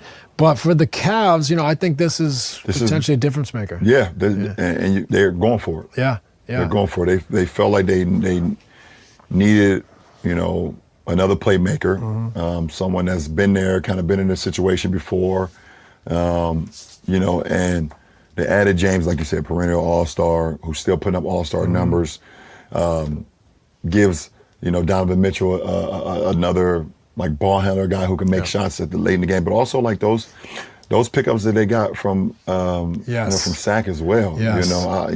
Schroeder, a former teammate of mine, that's going to compete every single night, and Keon Ellis, guy who's going to compete, make shots. Those guys are going to be, I think, really, really good for that team, right? And especially in the East, where it's a lot of bulk, a lot of you got to have some dogs in there. So I think they added a lot. Yeah, I think that's a great point about the two bench guys, Ellis and Schroeder. Schroeder, obviously, he's going to the Hall of Fame. Yeah. For not only having an NBA career, but what he's done with Germany. Yeah, for sure. World Championship and the Olympic medal, European Championship. So that's a guy who's pressure tested. Yeah. So you add that to your bench, which is great. Yeah. I think there was something off with the Cavs, and I think it's hard to judge them because they were always injured too. Exactly. Getting back to our conversation. Yeah. No Garland and Strus. He hadn't played. Strus hadn't played all year as well. Yep. Yeah. I feel like Strus, it's interesting. I know we know of him as a shooter, but like he was the dog on that team. Yeah. The guy that's going to stick his nose in there every night. And I think they missed that a little bit personality wise. So yeah, I think that's a difference maker for them. Yeah, and again, courtesy of Mind the Game podcast, LeBron and Steve Nash. I want to bring up one point before I get to LeBron. Let me get Eli back on the screen here for a second. Max Strus, any word of when he's going to come back at all? Yeah, that's been the biggest conversation, Double A. Sam Merrill stepping up. They're talking about he's starting to ramp up activity, this through Fantasy Pros, but a return not imminent, you see 9 hours ago from CBS Sports. So, Max Strus ramping up activity amidst his recovery from the offseason foot surgery, but doesn't seem like he'll be ready for game action imminently. He's deemed week to week, so they're going to keep looking for Jalen Tyson and those guys to hold it down. But Double A, as I'm sure you're alluding to here, Max Strus, a guy that can play pretty decent defense, can shoot the three, is the only guy besides now James Harden with the 2012 finals that has finals experience. Max Strus being with the Miami Heat there in the 2020 NBA finals. So I think it would be big to get him back in the lineup. But I think it was also interesting to hear Steve Nash and LeBron kind of talk about these other pieces. Dennis Schroeder, a very storied career as well. But yeah, Strus, week to week, they're deeming him still trying to get back from the offseason foot surgery. Yeah, we hope. Thanks, Eli. We hope that he can come back. Again, the Cavaliers are very conservative when it comes to health and injuries. I mean, let me make one thing clear. Just my request to the fine Cavaliers organization. And I thank Dan Gilbert for always opening up his wallet and spending money. I thank the Cavs for having the balls to say, oh, let's break away from this core four thing. My one request, when your players are injured, let's not designate, and they're not doing it here with Max Strus. They're doing week to week here. But I'm just going back to last season in the playoffs. Let's not go with a day-to-day designation. And then we find out, oh, actually, Duke can't play at all. He ain't healthy. I felt so bad for Darius Garland, not because he was hurt, but because of the unrealistic expectations the Cavaliers organization put on Darius Garland in relation to how the injury was reported during the playoffs. I mean, go back to that first round series against Miami. What was it, game 3? When we put up, 55 points? A 55-point blowout against Miami? I believe it was game 3 or game 4. Like, we blew them out. It was a beatdown. And then you get word that, oh, Darius Garland hurt, injured toe, day by day. And then we finished the job against Miami. So you basically have a whole week before the following series against Indiana. All right, cool. Get rest up. Be ready to go. Garland's going to be back. Oh, he's still hurt? He's still hurt. And now on February 19th, 2026, he's still hurt. I know he's played, obviously he's played games, but yeah, we got to be a little bit more transparent with the injury reports. Because now as a fan, I'm like, dude, your day-to-day, what's going on? So just want to get that out there.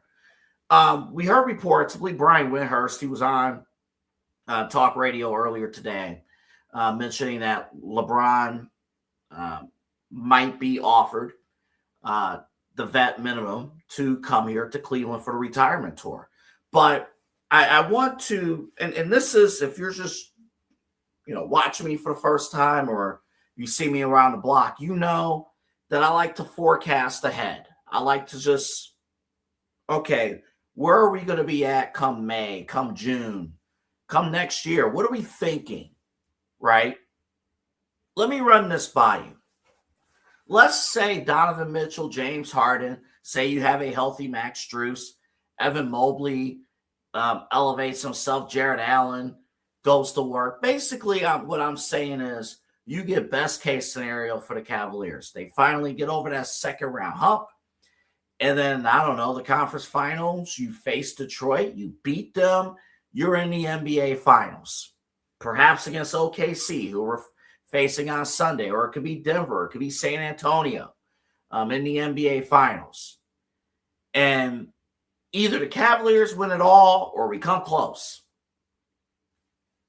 Do you really want to blow this thing up just for LeBron James's retirement tour?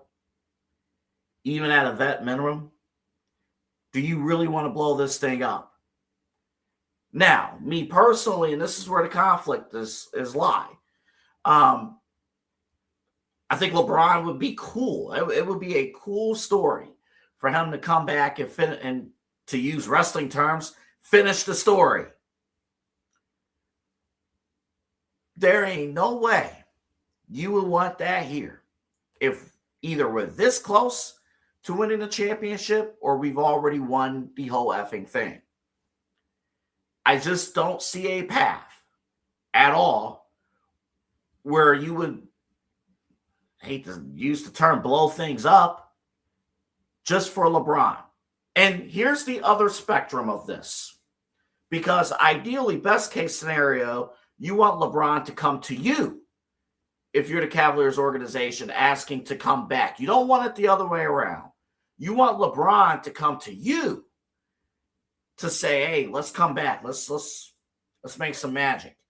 Because you, as the Cavaliers organization, you want that power to say no. Okay, this doesn't have to be a yes or no type of situation. We don't have to say yes. You can say no. You can do that. Here's the other end of the spectrum. Let's say this Cavs run doesn't work out. Worst case scenario. Let's say it's another second round exit or a first round exit. Will LeBron look at the Cavaliers and want to come back? If it's that much of a gap in a year where the Eastern Conference doesn't have Jason Tatum, in a year where Tyrese Halliburton is not a part of the Indiana Pacers healthy roster, like he's not playing this year, where the Eastern Conference is going to be stronger. I guess my point is, I don't see a path where the LeBron James retirement tour happens here in Cleveland. I just don't see it. I don't see an ideal situation where the Cavs could welcome him back or LeBron would welcome himself back. I just don't see it. Maybe it's a year too late. Maybe if LeBron would have been available at the end of last season, okay, now it makes sense because he was that missing piece. Maybe James Harden is the missing piece that you need right now. If your bigs are elevated, and then what happens if Max Strus is back? You already have a family-like culture here. Do you want to bring LeBron and friends into that circus? Again, I love LeBron. I support LeBron.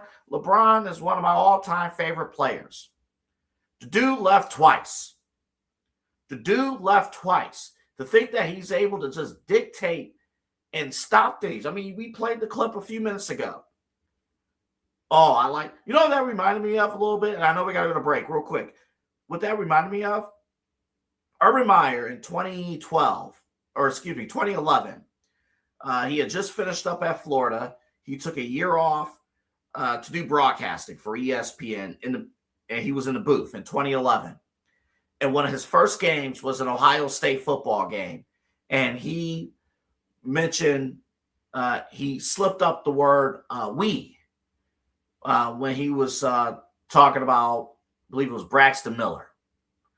And you kind of knew, Urban Meyer, even though he wasn't hired here yet, he's already in his mind publicly making decisions for Ohio State, which they needed that at that time. Transition. Do you want to dictate what you want to do with this roster with LeBron, who is notorious, by the way, of, when LeBron leaves teams, your roster is a mess. It's like a massacre when LeBron leaves your organization. So it's a lot more cons. It's a lot more, I don't know, and I don't see it. Again, it would be a cool story. I don't see a path where it happens. I do see a path where you should get phenomenal candles. AlleyRoseFragrances.com. I had mine for almost a week now, and I still have candle that still needs to be burned. I'll tell you what, when you open the boxes, you immediately smell greatness. It's phenomenal. Every household, every apartment, every living space needs a good smelling home. And if you have a significant other, or if you're even a female, get one of the body mists as well. Alley Rose Fragrances, AlleyRoseFragrances.com. My friend Allison, she makes all these candles herself. She's from here locally in Cleveland. She's, producing these out in Charlotte. She'll get to you quick, easier burnt, or, it's healthy compared to the competitors. The burn time is longer. I've noticed, I've had candles in the past where after 2 days, it's done. That's it. I've had this candle for just about a week, and we still got more to go with this.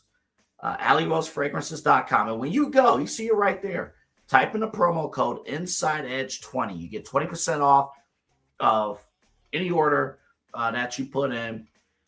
What I would do, get a couple orders of candles, get some body mist, and use that InsideEdge20 promo code. You will not regret it. All right. We got more show to go. We're here with you for another 10, 11 minutes or so. We still got Ohio State, Michigan, and Penn State. Should they break off into another conference? We're going to hear what College Game Day, their podcast, had to say about that. We'll react to it. And then in my very first installment of Dear Diary, we're going to talk about the ever-changing Cleveland Browns offensive line. Anthony Alford here with you. This is the debut edition of Midnight Run right here on the Inside Edge Network. We're back in just a moment. Here's your host, Anthony Alford.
This is Midnight Run on the Inside Edge Network.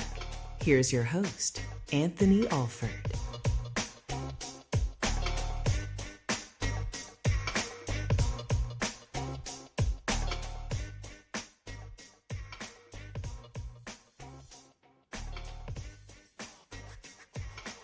I ain't gonna lie, I love that open. I love it there. Thank you very much. Welcome back. Final segment. This is, again, midnight run. This is a sprint. This is a sprint before you go to bed. Or you might stay up. Who knows? Who knows? I'm actually off tomorrow.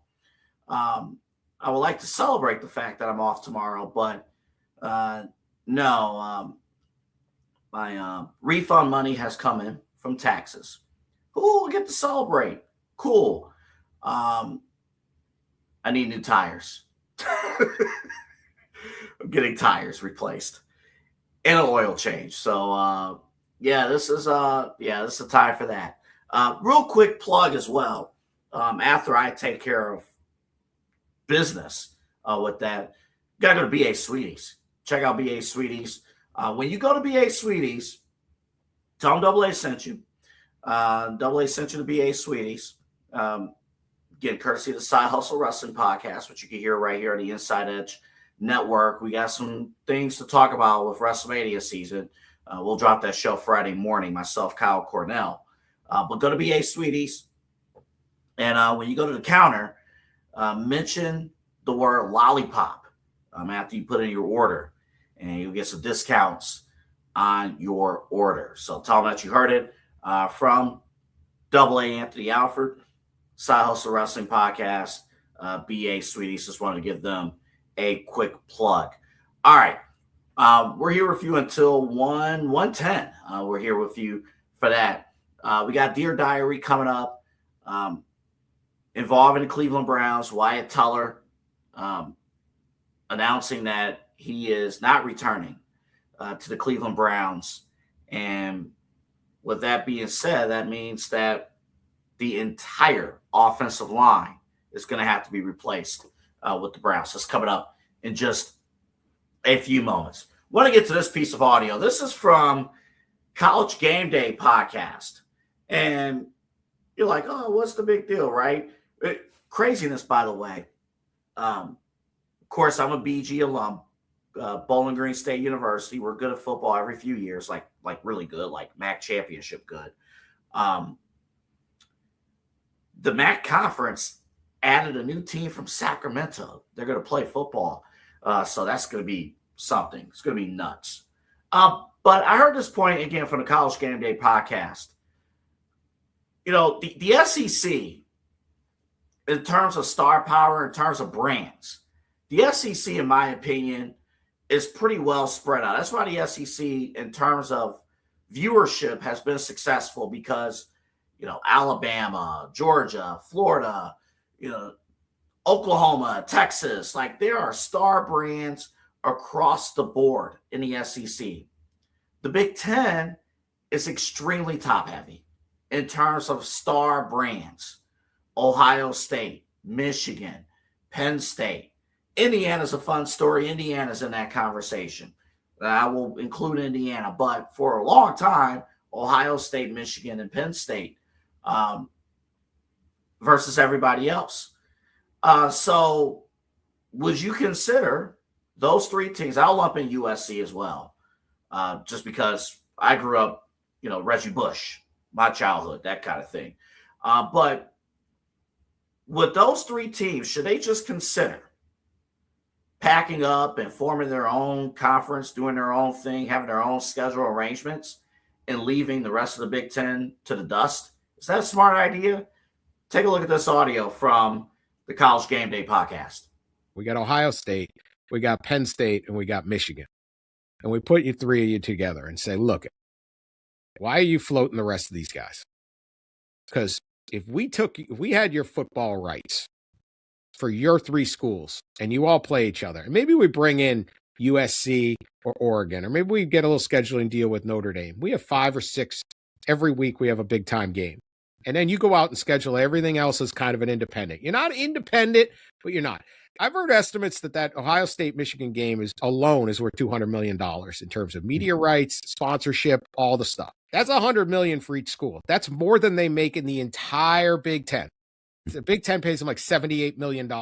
If you had this one game as independents or in a little group, and then we throw in the Ohio State Penn State game and the Michigan Penn State game, and maybe we add a couple of these others, and then you take all your other, go play in the MAC for your other leagues or whatever you want to schedule out, and all of a sudden Ohio State's making a couple $100 million in media. All these schools are going from 78 million in media to, I don't know, 150, 200. He's not wrong. He's not wrong. And for years, for generations, there's been an honor system. Really go all the way back to the Jim Tressel days, where Ohio State only recruited regionally. Jim Tressel started to win because he recruited in Northeast Ohio, created that Glenville pipeline, where John Cooper avoided Northeast Ohio for a lot of years. That's when Jim Tressel started to win. Urban Meyer elevated that. Urban Meyer brought the SEC mindset and recruited nationally. What is it to say now that Ohio State, Michigan, Penn State, USC, and I'll throw in Oregon because they have that Nike pipeline and they're good at football, but the Nike pipeline in particular, and Notre Dame, and you just do a schedule arrangement. Heck, like was mentioned, the rest of the teams you can schedule could be from the MAC. I'll tell you what. Let me ask you this. What would Fox Sports choose? The same Fox Sports that'll put all your favorite games in big noon kickoff? Ohio State, Michigan, big noon Saturday. Ohio State versus Penn State, big noon Saturday. Ohio State versus ITT Tech, big noon Saturday. I mean, Fox Sports would pick that. Pick Ohio State, Michigan, Penn State, USC game of the week, and then leave CBS and NBC with the rest of the Big Ten scraps. That's how uneven the conferences are. Now, obviously, barring something crazy, which this is college athletics, anything goes, anything can happen. The chances of this happening is pretty slim, but it's not impossible. It's not impossible. What's there to say that Ohio State and Michigan, if they didn't step out, that their ADs wouldn't have equal power in determining the college football playoff structure? What's there to say that, and we're just talking football only, what's there to say? I mean, we talk about it all the time. Eli and I and Robert Zicki and all of our programming and Inside Edge Prime Time, all of our shows. We always talk about how college football is basically now semi-pro. It's basically NFL amateurs. It's basically AAU. Ohio State, Michigan, Penn State, USC, Oregon, Notre Dame. Take it all the way. Why not? Take it all the way. You want scheduling freedom? You want to expand your recruiting base? You don't want to just limit yourselves to the Midwest? But, hey, maybe you can go down south and schedule a game against Florida or Florida State. Maybe you can go to, the Midwest, face Notre Dame, face Texas, face some of those other teams in a non-conference type of situation. Every football game that Ohio State would be in would draw. Now, here's the other thing you got to ask yourself at that point. Well, if you go that route, you're essentially saying the regular season is more important than the postseason.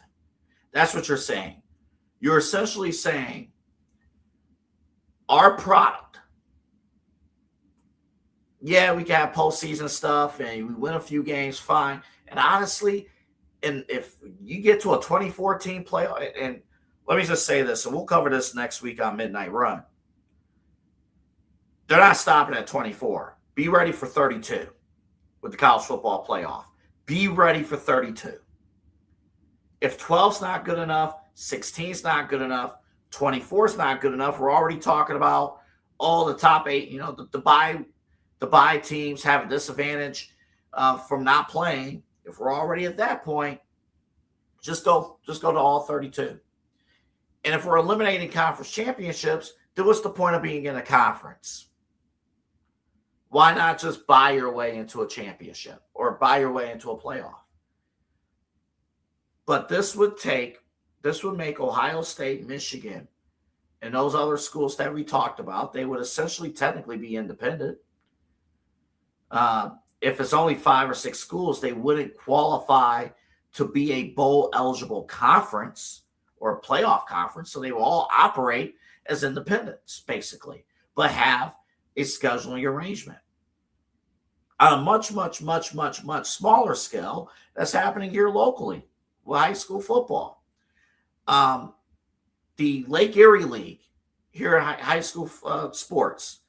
If you're here in Cleveland, those are, Bedford and Maple Heights and Shaw and Cleveland Heights and a ton of other teams. The LEL in the 80s and 90s and 2000s, huge with basketball and was huge in football. But teams, there was different visions, and 5 of the LEL teams were left in the dust. What was it? Shaw, Maple, Garfield, Bedford, Warrensville, left in the dust. And now they formed their own football conference.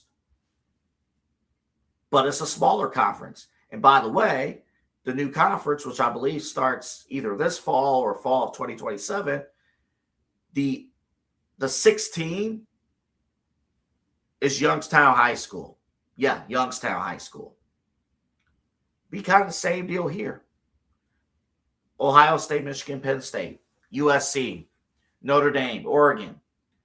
Not big enough for a conference, but I don't think Fox Sports would have any issue spending more money to broadcast their games than the Big Ten. All right. Glad you guys are with us here for Midnight Run. We're here with you for another minute or so, couple of minutes. Eli's been generous enough to be my producer, so we're going to end on time. Plus, I woke up this morning with a sore throat. What the hell? Did you see the weather forecast, by the way? Oh, I'm spoiling it. It's time for Dear Diary. We're going to get like a music bed or something for this. I don't have anything appropriate for this, but Dear Diary. Shout out to my barbershop. I stole this idea from them, but it was something like this. Dear Diary, I'm logging off of TikTok now. I'm telling them to follow them on at InsideEdgeNet. Okay, I'm kidding. All right, here we go. Dear Diary. Thank you, Wyatt Teller. Thank you for your years of service with the Cleveland Browns. Thank you to the entire offensive line for the Cleveland Browns, who since the Baker Mayfield days have been one of our strong suits of the team. I'm sorry that our team couldn't build a consistent winner around one of the more expensive offensive lines in the NFL. That is not a shot at any of you guys, because all of you guys worked hard. All of you guys were elite. All of you guys were great for the city of Cleveland. But unfortunately, even with providing the resources, the foundation, the structure that was you guys, the offensive line, while you guys evolved, our team did not. Several quarterbacks, several disappointing receivers later, several different backfields later, Father Time has caught up to all of us, all of you. And we wish you well in your future endeavors. Thank you to Wyatt Teller. Thank you to Joe Bitonio. Thank you to the entire offensive line for the Cleveland Browns. We'll get like a little music bed or something underneath there in the future. But that's the first edition of Dear Diary. According to John Sable of Fox 8, this is unconfirmed. He did the research on Twitter. The Cleveland Browns could be the first NFL team since 1970 that had to replace all 5 of their offensive line starters.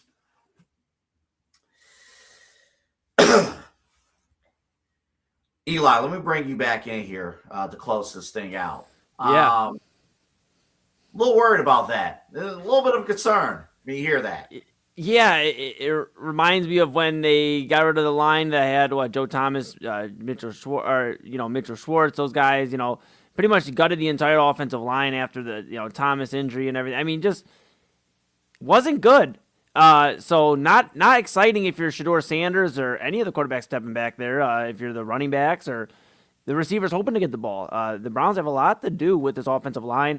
Everybody keeps talking about receiver, and I keep talking about receiver, but I think as more and more of this news keeps breaking, and Wyatt Teller shocking the world kind of today, really being like the only guy we could consider maybe coming back to Cleveland, and being the linchpin in this offensive line. Well, now we don't have that. So now the Browns got to figure it out through free agency and through the draft. And I keep kind of echoing recently my primetime co-host Chad Bryan's statement where this is going to be another year of figuring out what to do for the following year, and we're going to figure out. But I don't know if they're giving anybody a fair shake back there with this line. With whatever's left right now, not good. Am I out of pocket in saying that we should almost guarantee that the Browns going to trade back in the draft?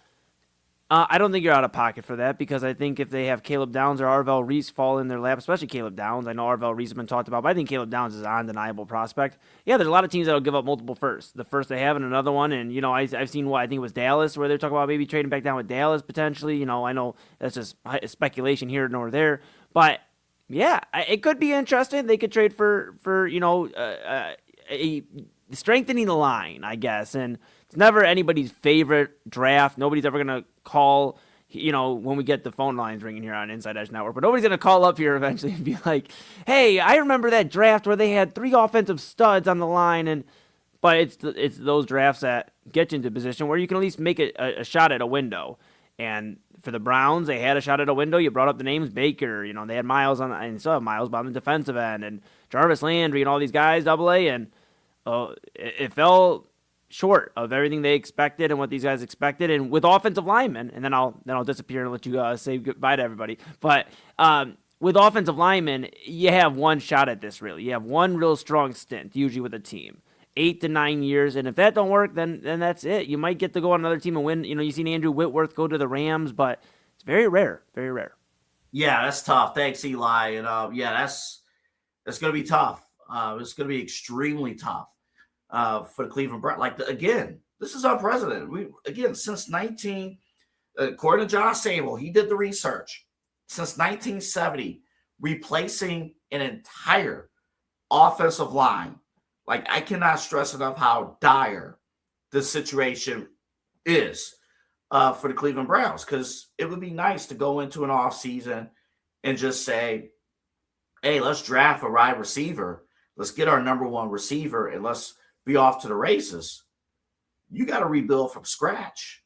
And Tom Monken, who is obviously offensive background, how's that going to materialize? We'll have to wait and see. And the other thing too, and like I said, 2026, obviously big year. 2027 is a huge year for a lot of people, a lot of fans. And I mentioned this on Main Event. A lot of teams their head coaches are on the hot seat. It ain't fair, but there is so much talent in 2027. They got to land on those foundational pieces in 2026. All right. Our first show is in the books. I want to thank Eli Moon. I want to thank all of you. Again, we're going to be on Monday, Tuesday, and Wednesday nights at midnight, shortly after Inside Edge prime time midnight run. It's going to be a 1 hour sprint to the finish line to conclude your day. But we got a lot of stories every day. There's new stories to dive into it. It won't just be sports exclusive either. I got thoughts on America's Next Top Model. I got thoughts on Love is Blind and a couple other things going on too. So it won't just be sports exclusive, but we'll have all the latest news and stuff and your comments as well. Again, follow me. You see my handle at Anthony Alford 92. And of course, like and subscribe to the Inside Edge Network. I've been seeing that at the bottom. You got the QR code there as well. It takes you to the YouTube page. All of our live shows, all of our shorts, it's all there. For Eli Moon, for our entire crew, AA Anthony Alford signing off. You guys have a great day, and I'll see you when I see you. See you.